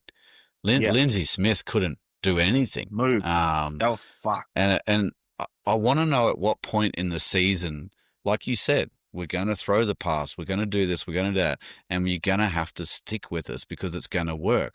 I wonder what point in the season, because we used to see, and my big complaint about Reece was he would cramp up. 5 minutes into the second half, he'd be having pickle juice, he'd be getting cramps. Like, mate, you are a professional rugby league player. You are peak fitness. Why are you cramping like this? Like, this is, whatever. I could be also talking out my ass or whatever there, but this year he didn't cramp as much. And I want to know when it clicked, when they're like, hang on a second, we can do this all day. We can Captain America this shit all the way to the final siren sort of thing. And that, it showed against the Raiders, the Panthers, and the Storm. Yeah, mate, 100%. And you've seen that, like, all cultivate, like, and all come together in those last few rounds of the NRL, where honestly we looked unbeatable. Like, when we pumped Melbourne to get the top 4 spot, I was sort of shocked. I was confident going into the game, but I was shocked at how well we did that. Without the big guns, to be fair, too. But that fitness, looking back, it's a lot easier, I suppose. But during the middle of the year when we were going through those lapses, it's probably because they were fucked. They were tired because Madge was just loading them up and loading them up and loading them up. And then as their bodies got used to it, and then they come into the back half of the year, everyone else has fallen off a cliff. And like you said, that Panthers game, I've never seen the Penrith Panthers just look absolutely dishevelled. We were doing what we wanted with them by the end of that game. It was, like you said, I think it was Big X's try where the ball hit the deck and Benny Hunt was just pointing that way. And Lindsay Smith were meant to be coming from the post to cover from the inside. Isaiah Yeo could not move. He took 2 steps and just folded into a heap. Poor bastard, and I've never, ever seen it. And he'd have to be one of the fittest players in the comp. Yeah, he'd have to be one of the best players as well when it comes to position. Yeah, 100%. Like he's up there, and he got worked over to an inch of his life. Anyway, good stuff. We'll get into these games. So the finals run, we had that incredible win in the I've definitely got those scores wrong there, but Raiders v Broncos had a 28-29 victory down in the nation's capital. We went into halftime there, 18-12, believe it was, and then that blew out a little bit further before we ran that one down. I believe that was the 12-point deficit that we ran down when Reece came back from his sin binning and Carrigan. And the preliminary final, and Paddy, and then the preliminary final works itself around 16-14 over the Panthers. We go into the Sheds 14-0 at halftime. And another hats off to them. Penrith didn't score in the second. That never happened. First or second half. So. And the defence in the second half was incredible because Mariner made a mistake early in the second half coming out of our own end. And we defended our line there for what seemed like an eternity. And, and we pretty much go up the other end and score through Willison. After that. No, it was Katoni. It was Katoni, that's right. He scored up the other end, and that sort of got us on top, and then we started picking them apart. But 3 very, very good games. We finished that game with a completion rate of 86%. We only had 48% possession, and then we had a tackle efficiency of 90.16, which beat the Panthers with 86, which was pretty incredible. Made 11 errors, conceded 5 penalties. Yeah. All right. Grand final gets around. Storm v Broncos, 22-26. Halftime, 22-12. Chasing another deficit down. We'll go through the notes here. I've highlighted so that I know to say it properly. Reece's name. I've got it in bold and in red here, and just how often he was involved in everything. It was quite remarkable to watch it back again for the 100th time. I'm yet to rewatch the 2015 and the 2023 grand final. I have worn an absolute hole through the KO series of rewatching 2025. I'd love them to do like a Spotify rap on my KO just to really get the hours. Yeah. Come on, dude. Give up. Yeah. Go outside and touch grass, bro. Jesus Christ. So the Storm kick away from Haas at the start of the game, which is cowardly behaviour. Atkins had the whistle in his mouth pretty early, and it benefited us. We called it on the live, laying in the ruck, Storm going to go to sleep. bang, pings them immediately. Few seconds after 2 minutes, Reese highlighted in red. Try assist for Mariner, nearly a duplicate of the game winner against Panthers. And Dean makes us all have heart failure, including, I reckon, Madge would have nearly wanted to yell through the coach's box, dancing with the try line before he puts it down. Holy shit. What are your thoughts on that try, mate? Incredible try. Full lead-up work. I think it was Jack Howarth that come flying out of the line and clipped Reese, and he somehow kept his feet, gathered the ball, and fires it out to Mariner, who just got an open path and proceeded, like, from where he crossed the line was good enough for Renault. For him to do that in the grand final, absolutely boiled our piss if you go and watch the live back, ladies and gentlemen, because we were screaming at him, what the fuck are you doing, Dean? Just put the ball down, because it was that much when his foot skipped over the bloody dead ball line there that he kept it off the ground. But anyway, first points on the board. We cut them open with literally our third play in their 20. So pretty excited about it, as you can probably see if we watch the live back. 5 minutes later, though, the Storm humbled us pretty quickly. Yes. Absolute great little piece of play. Eli Katoa with the spin and pass, and they get Meany with a bit of space, and he flew through our line to score that try. And that kind of made us, if you watch the live back Thoroughbreds at that exact moment, you'll see us all sit there and go, ooh, that's right, this is the Storm. This is Melbourne. Shit. They're gonna... That's right. Bugger. Yeah. So she's 6-all at that point. On the 14th minute mark, little kick in from behind for Katoa. Sees Storm score their second try. We knew that kick was coming, that at some point in the game that was going to come. Unfortunately, we just couldn't cover it. Katoa too good, so he gets through there. 12-6, 21 minutes.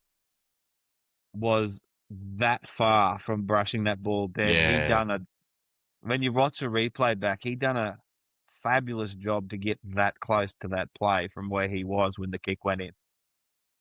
In saying that as well, I think we called it on the live. Why, just ground it. Don't race him to push it out. Race him to score the try. Just ground it. I mean, I guess at the same time, then you open yourself up to simultaneous touches, but I don't know. Get to the ball first and then worry about knocking it where you can. Yeah, that's it. 21 minutes in and Warbrick scores in the corner from a Katoa cutout ball. Katoa putting his hand up for the Clive Churchill. At this point, he was having a pretty good game. We go out to a 18-6 deficit. Now, I still get chills about this, knowing the context of the game, right? This play from Reese, right on the 10 minute, so Reese again highlighted, second time has been mentioned, and we just so happen to be scoring our second try. But he crosses after a half line break and a quick play the ball from Kobe, who leaves no markers in position. Reese comes from the far side of the field. He's setting up. There's a camera on him. Everyone's probably seen the vision. There's a camera on him setting up for the next couple of plays. He looks up, sees what's about to unfold, gets around onto the short side into where he can, calls for it, Pakes, delivers it beautifully, and then he leaves 5 players in his wake and just crosses.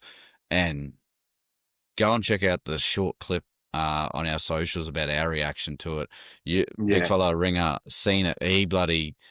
He's seen it from when the moment Reese grabbed it, heading over the ball line. That was an absolutely brilliant piece of work from Reese there. Mate, I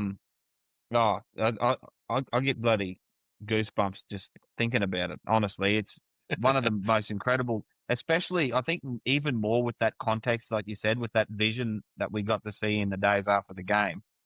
When he's 20 yards to the right of what that play was unfolding, and the camera's on him, and he's talking to Katoni, he's talking to his outside man, he's positioning Ricky Wara. And you see him look at that inside ball from Smoothie and just naturally, instinctively, just goes.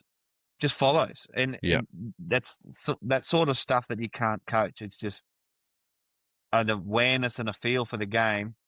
And we'll get to it in the post-game review where I'm going to glaze a few of the unsung heroes of this Broncos team in this grand final. But Corey Pakes, and I know it's Reece Walsh, and I know it'd be hard not to give him the ball, but you've just made an inroad.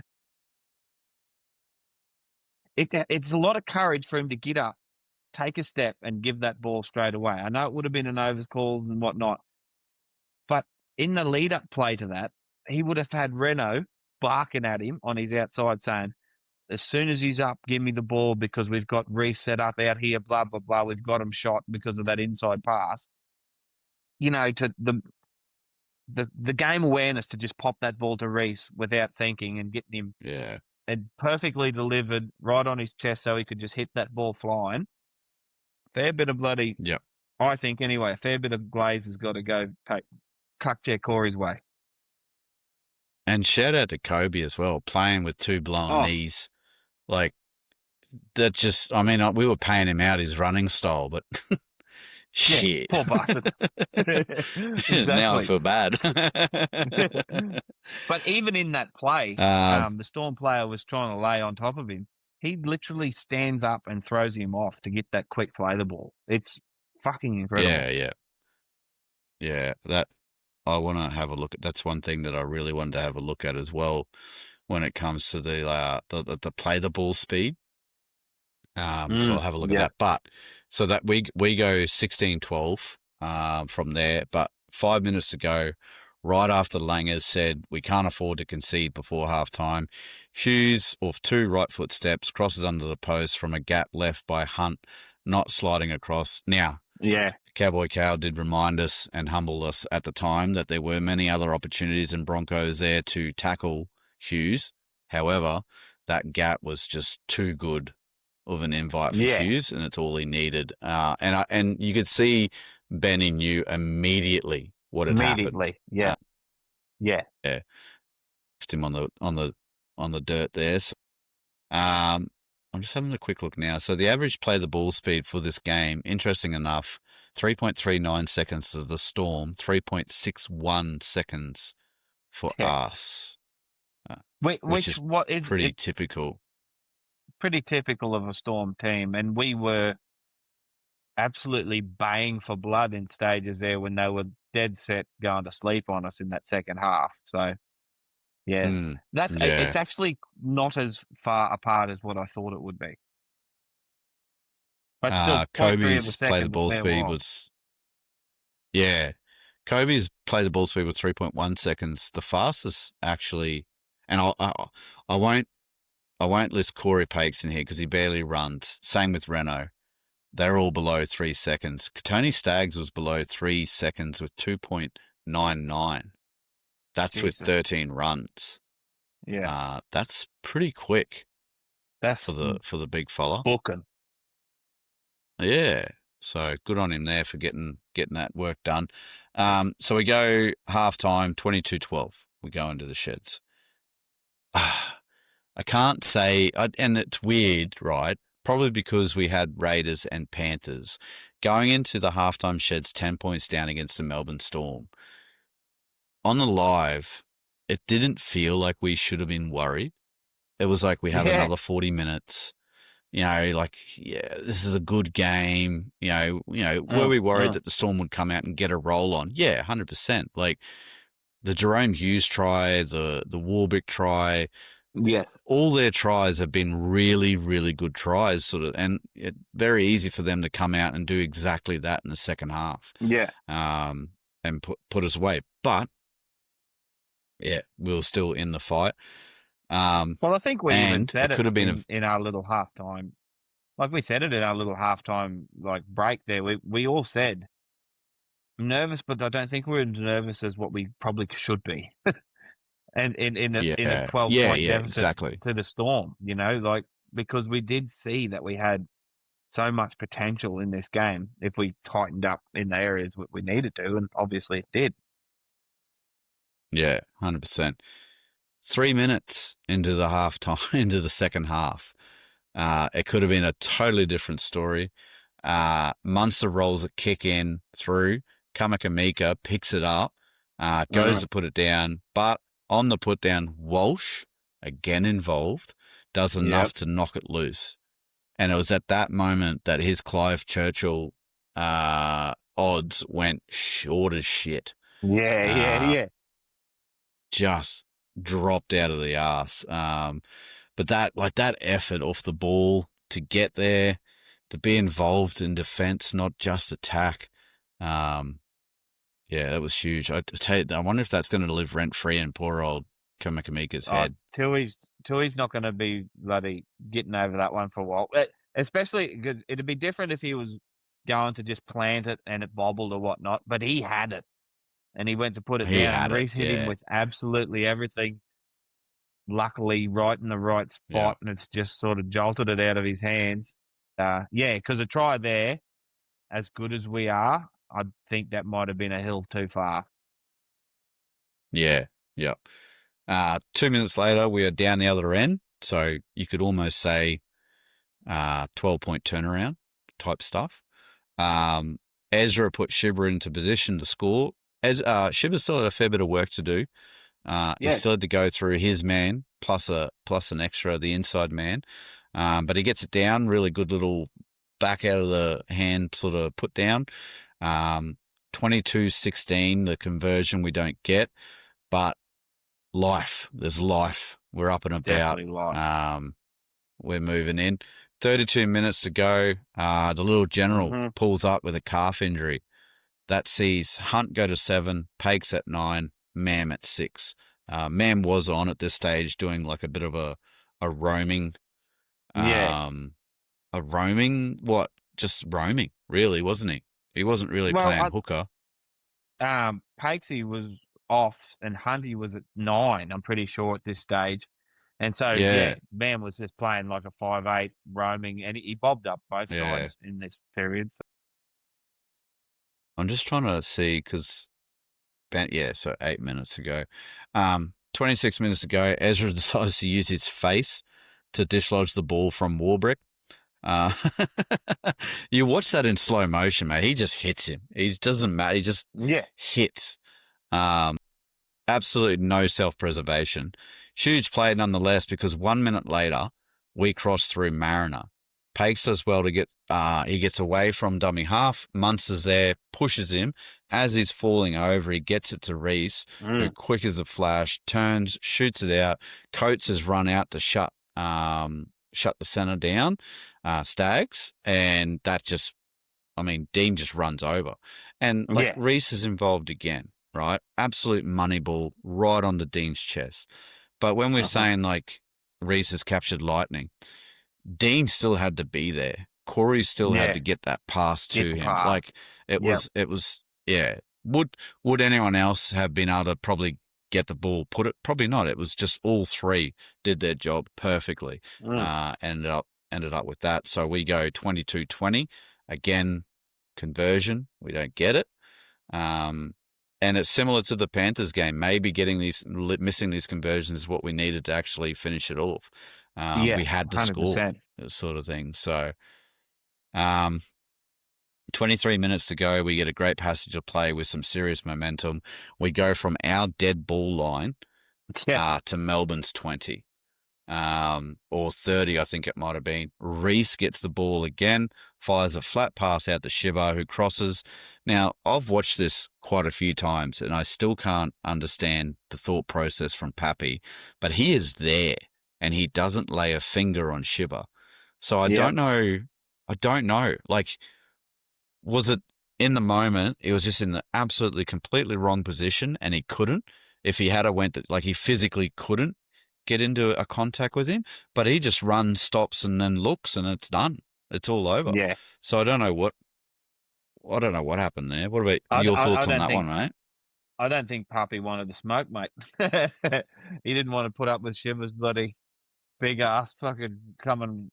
Because you're right, and there's the poor old Pappy. He has won Clive before, so he didn't have his best game in this game, but not forgetting that they've called this exact play back only a couple of minutes before this for a forward pass that only Cowboy Yeah. Carl thought it was forward. It was barely, if anything, and then they tried to call this one too. But Do you think maybe that's the why he play stopped? was Because he just on. thought that was going to be the thing. Yeah, there's potential there that you're thinking they were going to call it back. But I mean, once again, just a great ball. But like you said, the players have to be ready for it to be hitting. Like there's millimeters in this game. They've got to be hitting that ball at speed to get to the position to get over the line. So great work. Yeah, 100%. And then, so we're 22-26. 12 minutes to go, Puppy makes a break, heads for the line. Reese burns that boy with speed, which was great to see. I thought, maybe Puppy's lost a couple of yards here and there with it. No, Puppy was hooking. Like, he was going, and Reese was going. Don't get me wrong. I think Reese was maxed out as well. Forced him. He thought he was going to go over. He had to flick it back in. I believe Shibba picks it back up, and we end up working our way out of trouble. 8 minutes to go. Ben Hunt just seeing birds floating around his head. He's got his head in the wrong way. Cops an absolute knee. Oh, dude. Yeah. That was pretty sickening. I think Puppy, Reese, and the touchy were heading for him to try to stop him. So, and again, Thoroughbreds, if you're an emotional sort of person, watching Reese rock up to him, grab him, and you just want to think. All Reese said was, "Oi, Russ, it's all good. We got it. Go off. Yeah. Like, you don't, it's okay. Yeah. We can do this sort of thing." Because obviously Hunt doesn't want to let again. I'm at a grand final. I've knocked myself out. Yeah. Wrong, poor tackle technique. I've cost my team the game. Like, all that sort of shit would have been running. Well, what thoughts he could have had at that point would have been running through. It would have run through his head the next day when he remembered it. Yeah. But yeah, like you'd hope to think for God, like that's something that got said, that sort of bit of a definitely. lump in the throat sort of shit there. And then 2 minutes to go, Trent Liero puts on a high shot on Piakura, sending Piakura for HAA, but he follows shortly after into the bin. 30 seconds to go, Shibba just holds off a sliding. That's right, it was 30 seconds to go.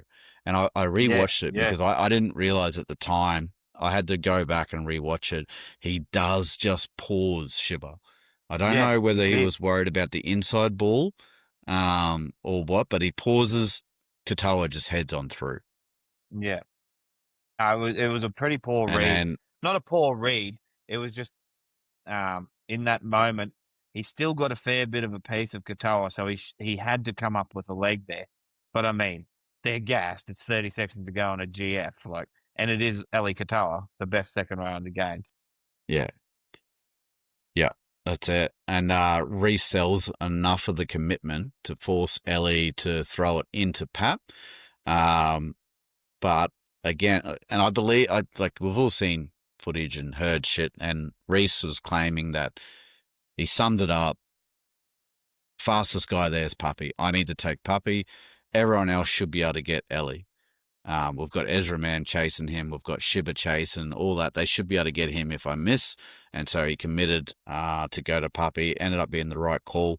Although, I'm going to be honest, Payne Haas, it would have been good to see the foot race between Payne and Puppy, because Payne was hooking in the center of the field. Yeah. It's a good clip to watch. Big Payne just terminating it from the center.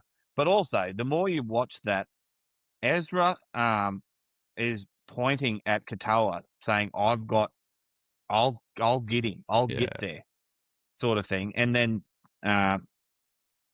Karapani is absolutely booking around, coming up to Katoa, and he wasn't even worried about Katoa. He was just going straight to try and cut off Pappy. If you watch that sort of bit wider angle. So once again, it's all about fitness. It's all about desire to have that many players in the frame from a clean line break, 20 yards back down the field. So, yeah, great effort. Brilliant play by Reese again, but good support from the rest of the crew there too. Because I think it's a different story if he's on his own with those two players creeping down on you. It makes it a lot easier for those players to sum up that situation and execute it. Yeah, exactly. And you'd have to imagine if it's 1-on-2, Ellie just takes the hit and offloads at the Yeah, puppy. Like Reese 100%. isn't going to wrap that ball up. So, No. then the last play of the game sees Melbourne trying to keep it alive. Katoa sends a pass back to the middle of the field. Who should it be? None other than my boy, Pretty Ricky. Just Pretty Ricky. sees it like a beach ball. Mate, just grabs hold of it, goes down with it.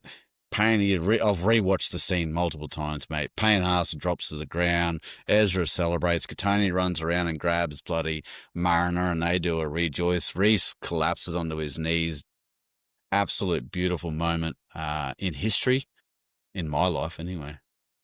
Definitely. What were your thoughts on that last little period there, mate? Sheer terror while Melbourne had the ball, I think. It pretty much sums it up because you know what they're like. Any team with Munster and bloody Hughes, Paffy, all these players in it, Katoa, you think, God, they could, especially Munster, the year he's had, you're thinking this bastard's going to pull this out of the fire in the last 30. We've had all these come from behind wins where we win in the last couple of minutes. It's going to get done to us. So many thoughts running through the head, and especially when that ball's singing across the field and I'm watching Pretty Ricky just beelining for it. I'm thinking, boy, you got to come up with this ball because you've left about a 5-on-2 out behind you if you don't. Anyway, he gets there, does it easy. Oh, you can't beat that feeling. Honestly, I don't know. It has been 19 years. Like last year we won was the year I left fucking school. Ridiculous. Yeah. Yep. Ain't no feeling like it, that's for sure. We have broken a drought that was starting to get to the point where we were getting teased about our last premiership was old enough to drink and drive. If you want to follow it along with that sort of age. But anyway, so yeah, the team that took on the grand final and took it out: Walsh, Karapani, Stagg, Shibasaki, Mariner, Hunt, Reynolds, Jensen, Pakes, Haas, Piakora, Ricky, Carrigan, Mam, Hetherington, Willison, Smoothie, with Arthurs at 18th man. It's good to see the news that the club has decided to go out and purchase the top 30 squad, all replica Premier rings. They just won't have a number on them, but they've still got a replica because it really was a bit of and it feels like that team energy getting around Red Hill 100%. again. Like I seen in the celebrations, they've got Cameron Pasqualski, they've got Kobe Black, they've got Philip Coates. Everyone was there enjoying the celebration. So and it is harsh. It like the NRL should. I know it's a lot of money, but I mean, you don't win comps with 17 or 18 players these days. Like the season's 20. It's 27 fucking rounds plus Origin in the middle. Like, there's so much football. There's so many, Jack Goss, Jaden Hunt, just to name two, that played a hell of a lot of football for us this year and, had to do a job for us when we were fucking on our knees. Like, you got to get a ring. Like, I'm sorry. You got to get a ring when your club wins a comp. Yeah. Mate, I am starting to think that the further we go into this, the further I believe it's going to be like the NFL when it comes to rosters, is you will use all of your top 30 and it will be like, let's say, so I wouldn't be surprised if next year we go, righto, rounds 1 through to 4, Renault's going to be our 7, Hunt, you're playing Q Cup or something like that. Yeah. Then rounds against these people, it's going to be Hunt at 7, Renault's having a break. And I just like it's too fast now, and it's too full on. Yeah. I feel like it's just we've moved from a position where if you're on the bench, you were just the second best sort of thing, and you're a bench player and you were treated as such. But now benching is an important role in the whole fitness and the momentum in the game. So now the next step is just involving the rest of the top 30, as far as I'm concerned. 100%. Yeah. So we might see it blow out to like a top 40 or something. Who knows? Anyway, Walsh, Clive Churchill, we had Staggs, who was a Dally M centre, and we had Haas who was a Dally M prop in that game, going up against the likes of Ellie and all them who took out their own Dally M's outright. Yep. So did you want to do your little unsung hero thing here now, mate? Who do you want to shout out? Mate, just a couple of the boys, like we glazed Reese, Payne Haas, his year is just incredible. Paddy Carrigan, like all these fellas that like they get accolades and we don't win a comp without them, like 100%. But you also don't win a comp without these just job doers, and especially in this game, Corey Pakes had to play 63 minutes where he'd been averaging about 40 for the last however many weeks since he's been in the team. He's been averaging about 40 because they'd switch him up with Benny Hunt or Billy Walters or whoever else was on the bench. Kobe Hetherington, mate, 13 runs for 125 metres and 21 tackles. Kobe was a fucking menace in the middle there. He didn't leave a stone unturned, and that run that led to Reese's incredible, probably grand final try of the decade sort of stuff. Big X, mate, 17 hit-ups. He took a hell of a lot of pressure off our tiring middles, coming off the bench and doing a lot of hard work carries. 46 metres. He made 14 tackles, only one miss or something too while he was on the field. Just these players that stepped up and played absolutely out of their skin so that, we could do what we could do. We could give Payne a bit more of a break than what he had been getting because he just played 80 against the fucking Panthers because Paddy wasn't there. It just, yeah, mate, unsung heroes. And like you said in the rundown there, that Pakesy pass for Mariner's second try where Munster gets him in the back, he's falling, he still puts it on an absolute dime for Reese to just grab it, swing it straight through. Like, if that ball's a little bit behind or a little bit low, that try doesn't happen. So, yeah, huge props to these fellas, mate, that do, we're losing Kobe, which is breaking my heart the more and more I think about it. But, I'm glad we sent him off with a ring, that's for true. Yeah. Another one I want to do a shout out, mate, is Smoothie. Yeah.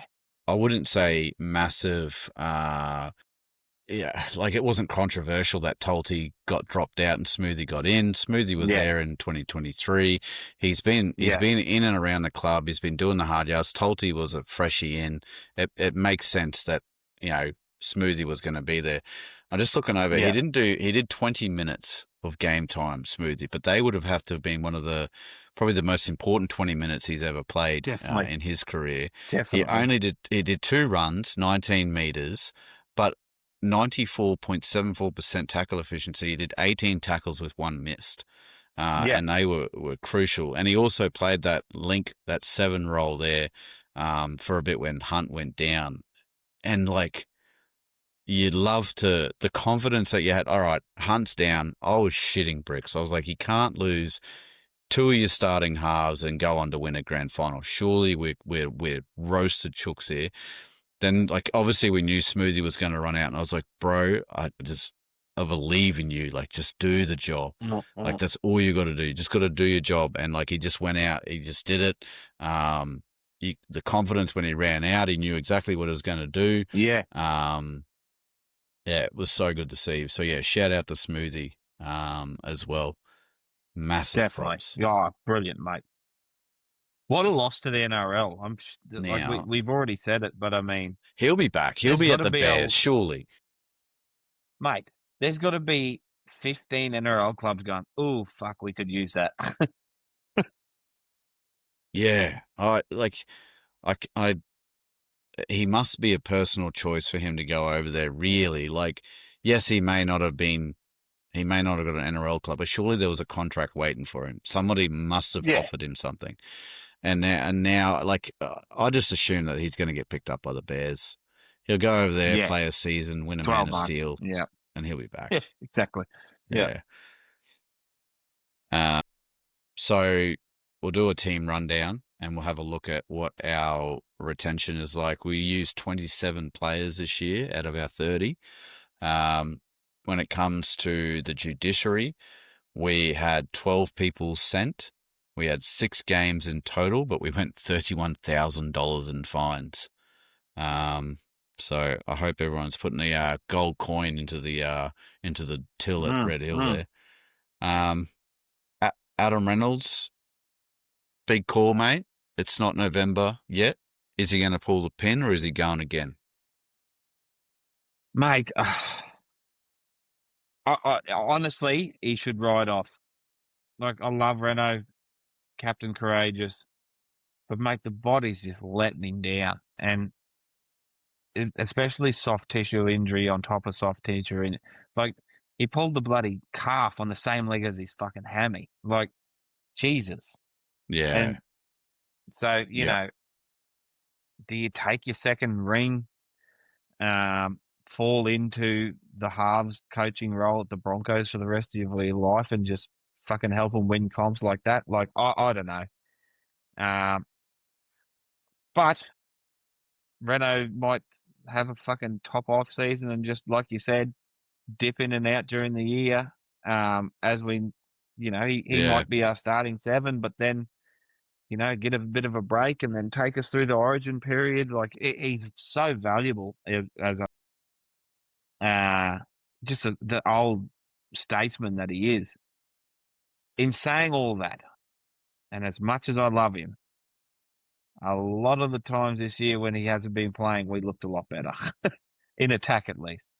So there's also that's hanging over my head when I'm trying to make these decisions. Yeah, I wouldn't be surprised if he pulls a pin, but I also think that if he does play again, it'll be a very managed roster. Yeah, like his time will be managed incredibly. So the next one on the list there, we've picked up Oblix Toa.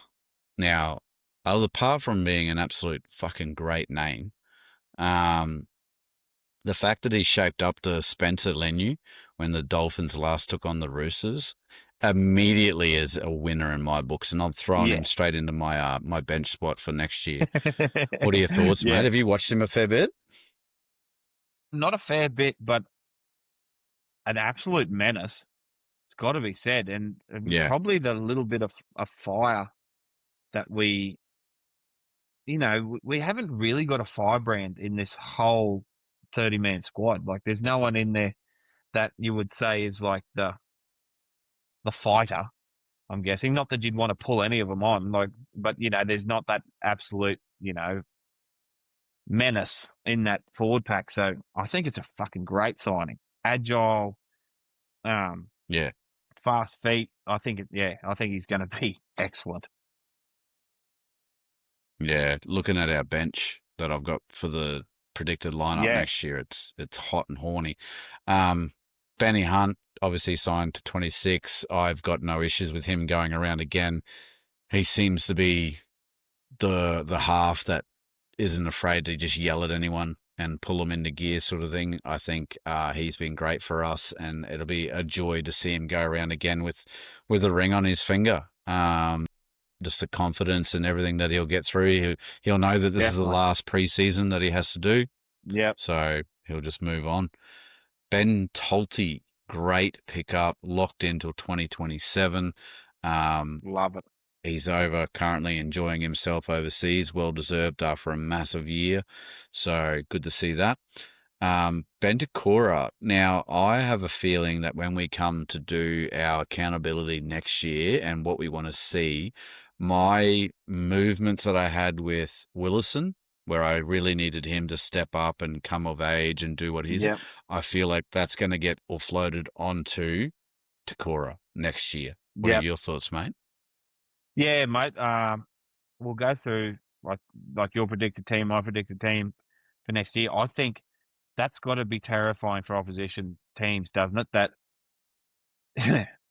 we've got Big Ben that probably beneficially for us in the long run. Had a bit of an injury, torn up year, so just rested his body. He's grown into his frame. He gets a fresh off another fucking preseason. Like, he didn't get banged up this year. I Yeah, think it was just what was it, a syndesmosis or something he done, or broke his foot, whatever happened. think so. Mate, that's Yeah, a fucking hell of a weapon. A year older to have sitting there, that in a forward pack that already has Haas, Carrigan, Ricky, Willison. Yeah, wow. yeah. Just looking at his 2025 stats for Q Cup, he made 11 appearances there, scored 5 tries, had 43 tackle breaks, 10 offloads. His tackle efficiency was 97.5. There you go. He made 194 tackles. Average running meters was 99. That's some incredible stuff here. Just confirm that. Just hopefully I can see where he made it. 43 tackle breaks is what he's listed as. 10 offloads. 194, 5 missed. He had 5 missed the entire season. Yeah. Out of 11 appearances. So big stuff for Benny to come. Huge. Billy Walters is going to be, I don't know what's going to happen, because obviously he's got the surgery. He's going to miss a massive chunk of the beginning of next season. He's only contracted to 2026. We have Blake Moser in the wings. We have Pakesy sitting there. It all comes and I know what he does. I don't know which way we're going to go with Billy. I'd love him to stay on. I just hope he can get over the surgery well enough. So Pakesy's locked in till the end of 26 as well, and Moses locked in till 27. So I guess it's the Pakesy Walters shootout for a contract extension next year. Yeah, I think so. And they're both a similar age, I'm pretty sure. I think they're only 12 months apart. Moser obviously being the youngest. So you would imagine that it'd be a bit of a shootout. In saying that, though, what Billy brought to us at 6 this year, with a very aging, Hunt Reynolds situation, is there a world where Billy Walters could be, and I know we've got Kobe Black coming through, but could he be a half? Like, leave Mam on the left side and have Billy Walters as like it's hard. You can't keep them all. But Jesus, Billy did a fucking great job for us in the back end of this season. He was the difference. We called him the difference on this bloody podcast so many times. And then he steps into 6 and does an absolute job at the back half of the season, where we went on a bloody run, an unbeaten run. So I think you've got to give him, and it all depends on Blake Moser. If Blake Moser kills it, then I'm sorry, like, it's going to be Kakche Corey that goes. I'm sorry, but not like you're not going to find a bigger fan of him than me. But if Blake Moser kills it, you've got Billy Walters there that can play 6, 7, 9, like, at a pinch. So, I think that's the way it would go if it come down to a choice between those two. Moving on, we got Brendan Piakura. We've wrapped him up until 2027. By the looks of it, Mr. CTE man himself. Hopefully he has a good little off season there and gets right. Kobe Black is coming to the back end of his contract at 2026, but we should see a little bit of him next year, I'd imagine, maybe. I wouldn't mind if they dabbled in that. I also wouldn't mind if they held off for another year. But we'll see. We'll see what happens there. Corey Jensen doing the long distance relationship with his wife. His wife runs a veterinary clinic up here in Townsville. They've been doing that for a couple of years, ever since he's been down at the Broncos. So hats off to them too. He's contracted till 2027. We've already talked about Pakesy there, Mr. Cuckshare himself. Dean Mariner wrapped up till 27. Twinkle Toes. Deloise Hoyter. Interesting enough, Deloise picked up an award at the Broncos there for just being, I think, most liked player, basically. by the Yeah. sounds of it. But he's retired or let go from that. Ezra obviously has that massive contract until 2029. I'm pretty keen to see him next year. I think Yeah. 12 I months under think his belt. 12 months under his belt, a little bit older. I expect huge things from him Yeah. next year. He certainly started to win some fans back with that grand final appearance and just how bulldog he sort of was. Fletcher Baker let go. Gamat Shibasaki, big one here. I wonder what's going to happen with Gamat. What do you reckon, mate? Well, I think we got him for next year, definitely, because, it'll all depend on, like, there'll be clubs, mate, throwing massive coin at him. And it depends if we can match it, really. And Yeah, it depends where his loyalties lies. Because the thing is, true. now that he's played Queensland, now that he's playing for the Kangaroos, he'll probably do it all again next year if he, keeps his form up. You know how the NRL have that thing where you can't pay a player under a Yeah, certain amount? yep. That's going to put pressure on our cap space. So it'll be interesting to see how they manage that, because there's definitely going to be teams coming in and just throwing the kitchen sink at him to try and, get that strike centre. But no, he stays. He's definitely there next year, I reckon. And then it'll be I after feel that. like he is.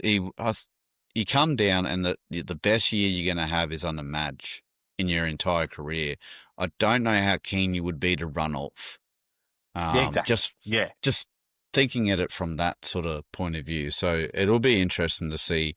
I don't think we'll get in. I don't think it'll be top dollar. I think he'll be a bargain still, but he needs to be on more than 82 grand. Jesus Christ. Well, if between his Origin match payments, his Yeah. $10,000 ring, and Yeah. his Australian payments, I think he doubled his salary.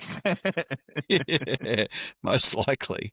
Grant Anderson comes in. He's signed for 26-27. That's going to be a very interesting. I've got him written as a depth signing because, honestly, even before Selwyn left, like even after Selwyn left, I don't know where he fits in. So it has to be depth, which I find weird that someone would leave Melbourne to come back to Brisbane to be a depth signing. But maybe that's the position that we're in at the moment. And maybe he's just a Brisbane boy and he can see good things happening in the club. And you got to remember, there's a big, big chance next year. Mariner, Stags, Shibasaki all play Origin. So Yeah. we're Yep. going to need as much bloody depth in our back as we can. And I really wonder, maybe they've seen, because he's got a fair bit of footy smarts about him. He's not overly big, and but he always seems to bob up in the right spot. I'm just wondering whether Madge is going to put 12, like a preseason of backup fullback under him as just a job doer, because he seems fit. He's not a huge body type, but he does. I think he's had some background in playing 7 through the lower grades or something. So I think he's got some ball playing ability. So I don't know. That's just another option I think they could have, is that put a preseason of just being a job to a fullback for us. Yep.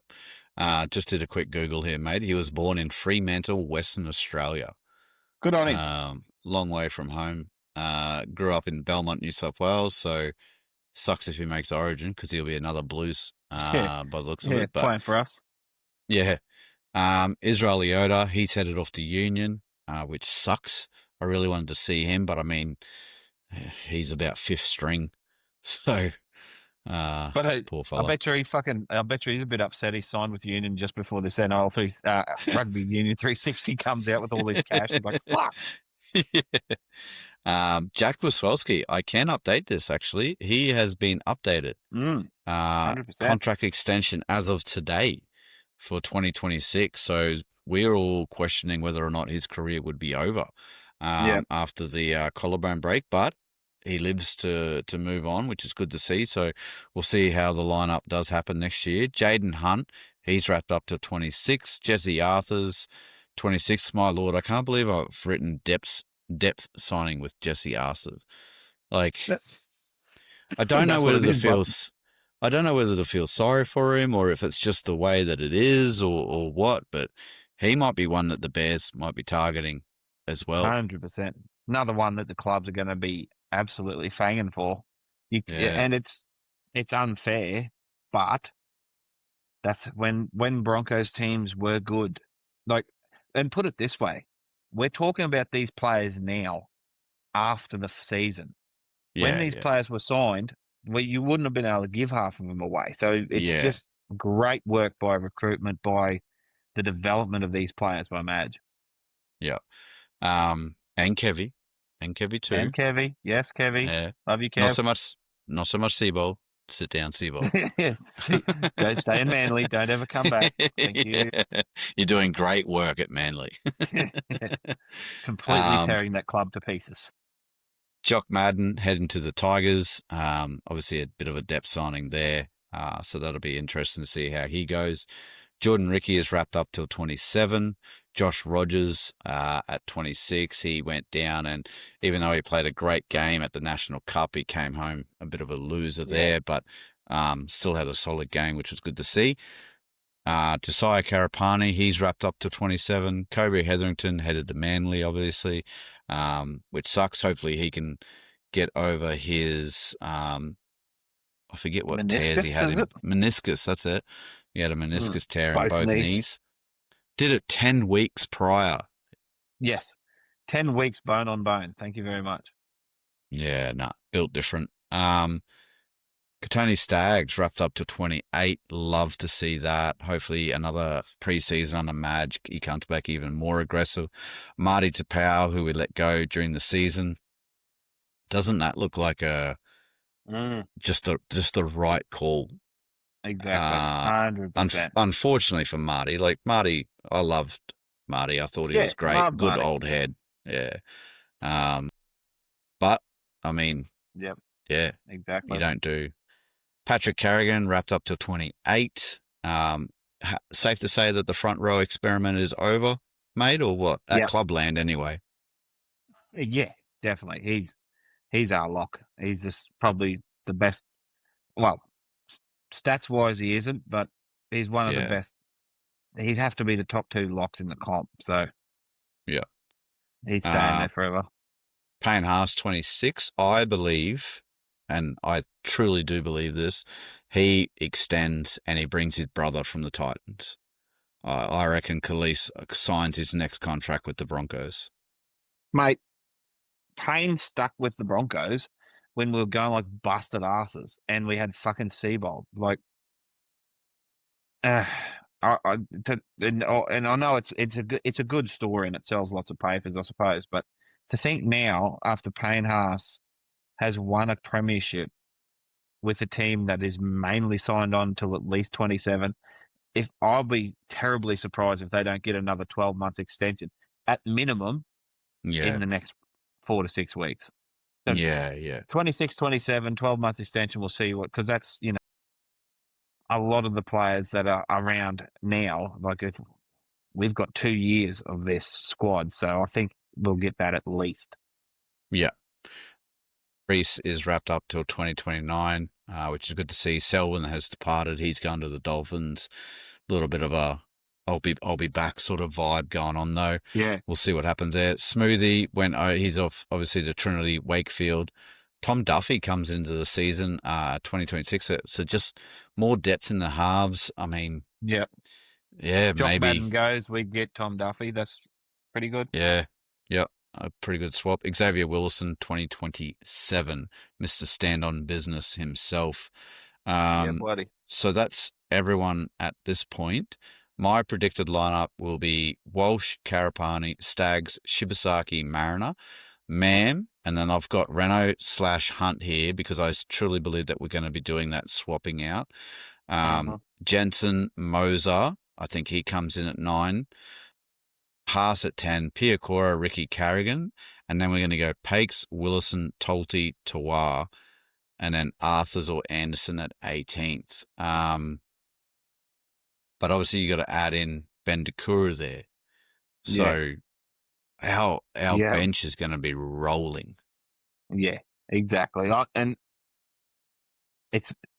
the bench is going to be fucking difficult because like your team's missing Jack Goss and Jaden Hunt, who with another Yeah. 12 months, with another not 12 months, another preseason. I'm sorry, Madge has already shown a liking for Jack Goss, and the Yep. players love him.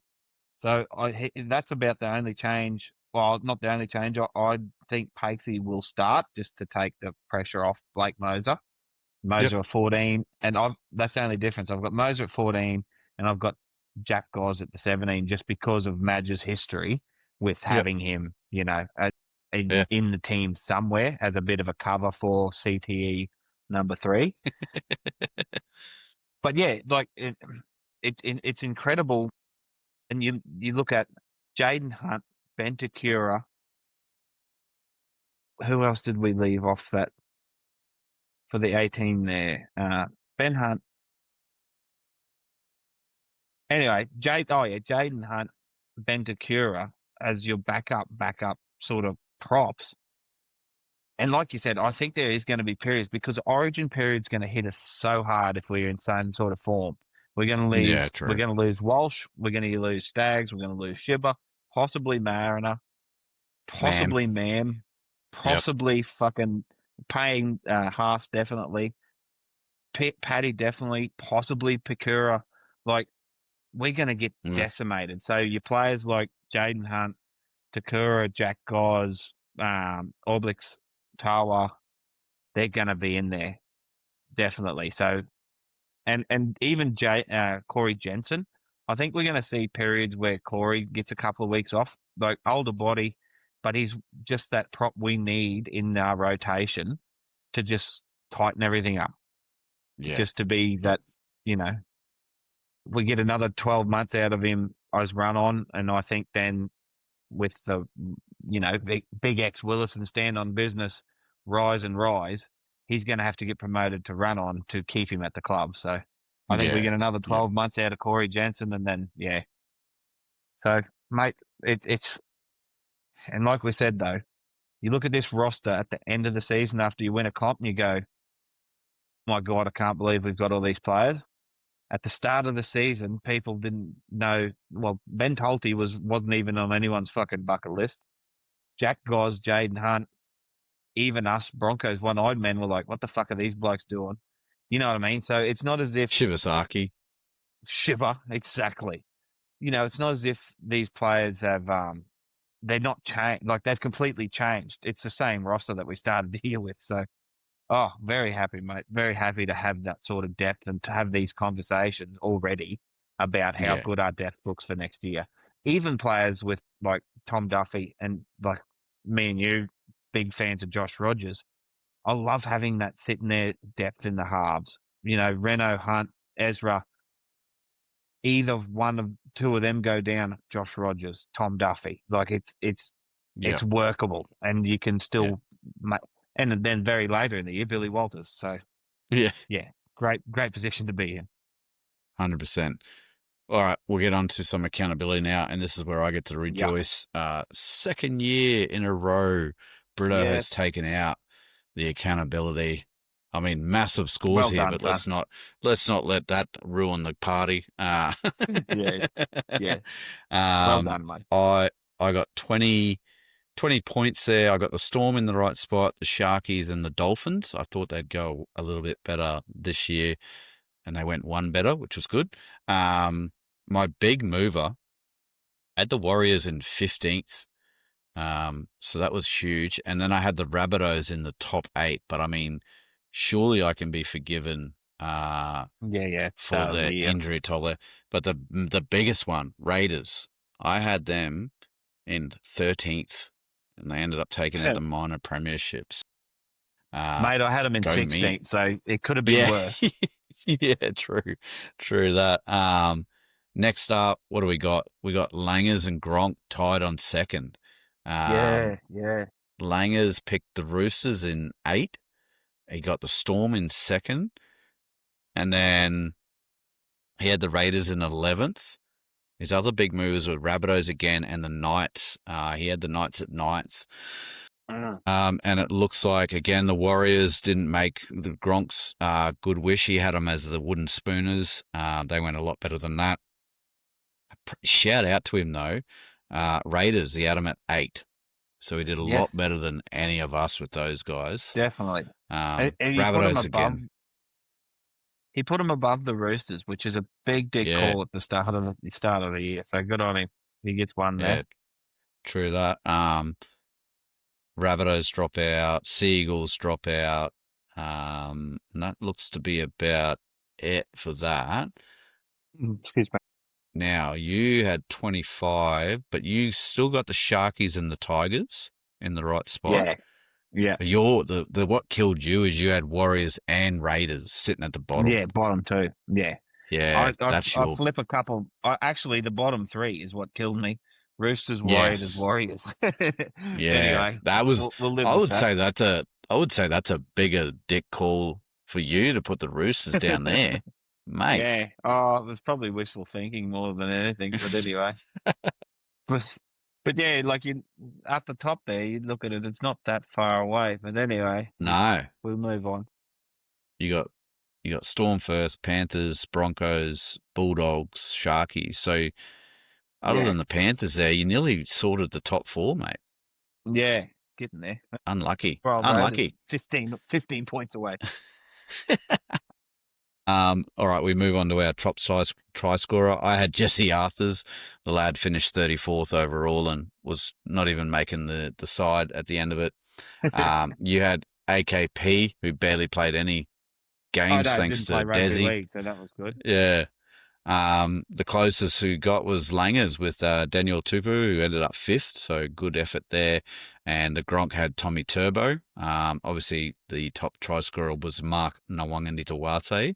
The top point scorer, I had Jerome Hughes. No idea why I went Jerome Hughes. Just a vibe. You and Latrell. You and Gronk had Latrell. That was a bit of a shitty one. And again, terrible. Again, Langers hits, a medium hit, a neutral hit with a Nick Meaney, who ended up 12th in the top point scorer.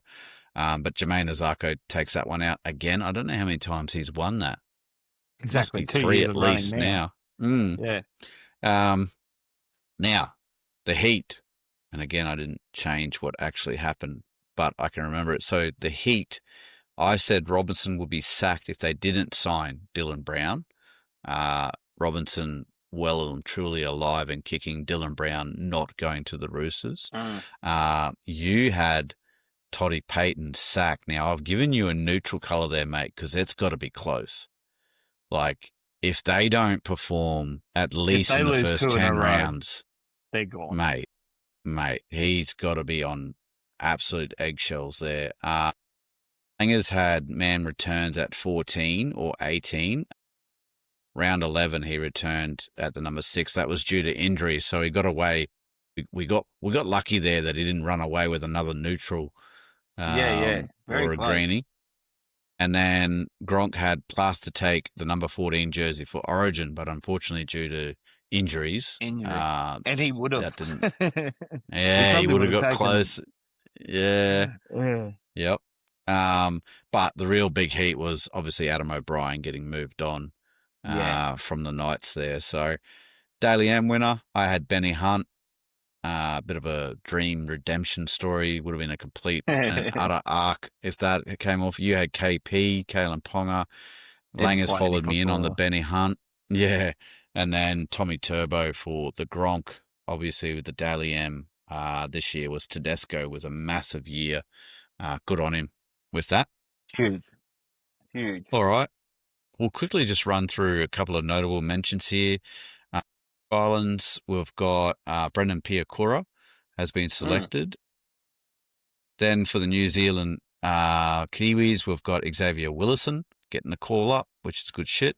Then we've got Dean Mariner and Payne Haas playing for Samoa.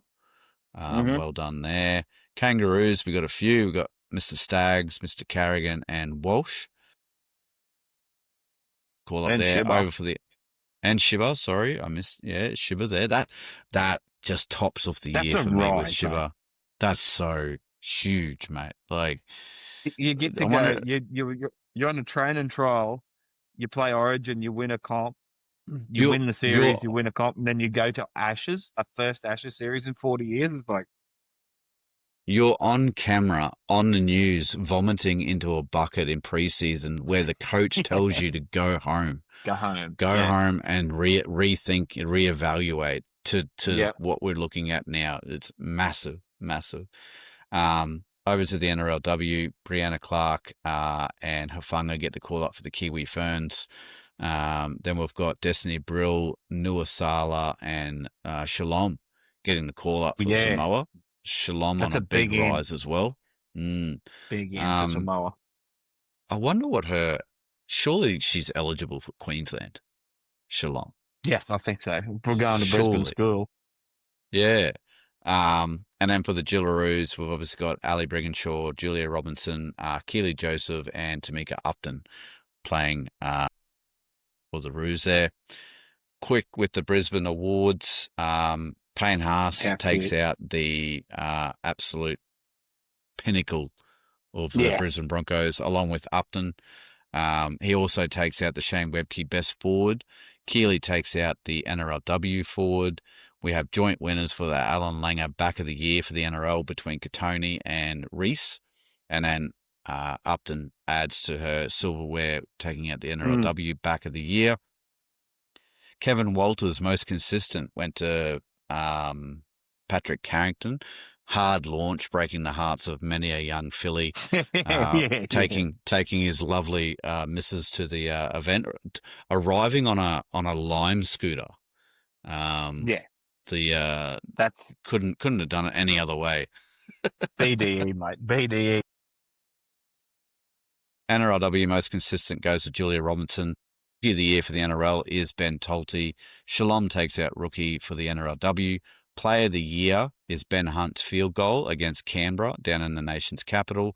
Player of the year for the NRLW is Upton's 4 tries against the Bulldogs. Massive day out for her.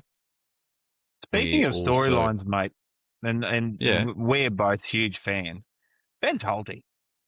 Oh, man. To come to the biggest club that's ever been in the NRL and win Rookie of the Year playing half a season is big.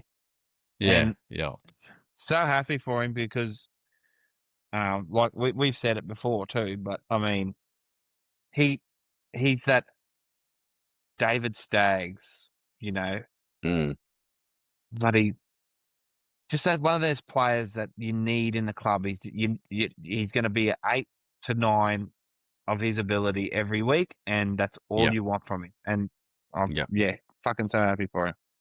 Yeah, his 8 to 9 might be a 7-6 for somebody else, but he's going to give you that every single week. Every single week. Yeah. I'm going to love to see what he looks like at the end of this preseason. Yeah. Which way are they going to go with him, eh? Are they going to make him bigger or are they going to make him more agile? I honestly think Piakura and Ricky need to be looking over their shoulders because he's got a lot of Britain Nakora about it. Yeah, I want us to chase Britain Nakora for his hole hitting, but I reckon Benny Tolte could be that. Well, he scored 2 tries pretty early on. Yeah. From just hitting hard lines and then chasing kicks through. So he's definitely got that ball chasing ability. 100%. Yeah, I think they'll fine him down too and get him more agile too, because of the fact that we've got Jensen, Willis, and Takura. Yeah. All these great big bodies. Yeah. Yeah. It'll be good. Love the Mo as well, lad. Definitely. Excellent piece of equipment you've got there on the top lip. That's us, Thoroughbreds. Thanks for tuning in. This is a bit of an extended end of season. We're at about 2.5 hours or whatnot. Appreciate that. Appreciate the season as well. Appreciate the listens. Appreciate all the comments. Please don't go away. We'll be around and about in the social media chat. We may do a couple of little stable chats. Ringer was saying in the green room, I guess you could say, before we started, that if Walsh lights it up over in the Ashes, we'll definitely have to sit down and do a bit of a live maybe. We've got some decent plans for next year. We are looking to sort of improve the podcast a little bit, as much as we can. If you know anyone who wants to come on board as a sponsor, we can give them a shout out. That we've got plenty of packages. Reach out, DM us or whatever on any platform. We're always there to chat. We want to move forward and make this whole thing a little bit better next year as well. But we are on Facebook. We are on Instagram. We're on TikTok. Next year, we'll be on Twitter as well. Spotify, YouTube, wherever you get your podcasts. Make sure you give us a like, follow, subscribe. Get in there, get engaged as well with the other Thoroughbreds. Everyone loves sort of having a bit of a chin wag. Bet responsibly, be a contributor to society, stay out of one another unless it's consensual. We will gallop off into the off season, and we will see you for accountability in 2026. Thanks, Thoroughbreds. Thanks for all the well wishes and support this year. Can't wait to do it all again next year. Broncos repeat, baby. Yahoo! Ciao.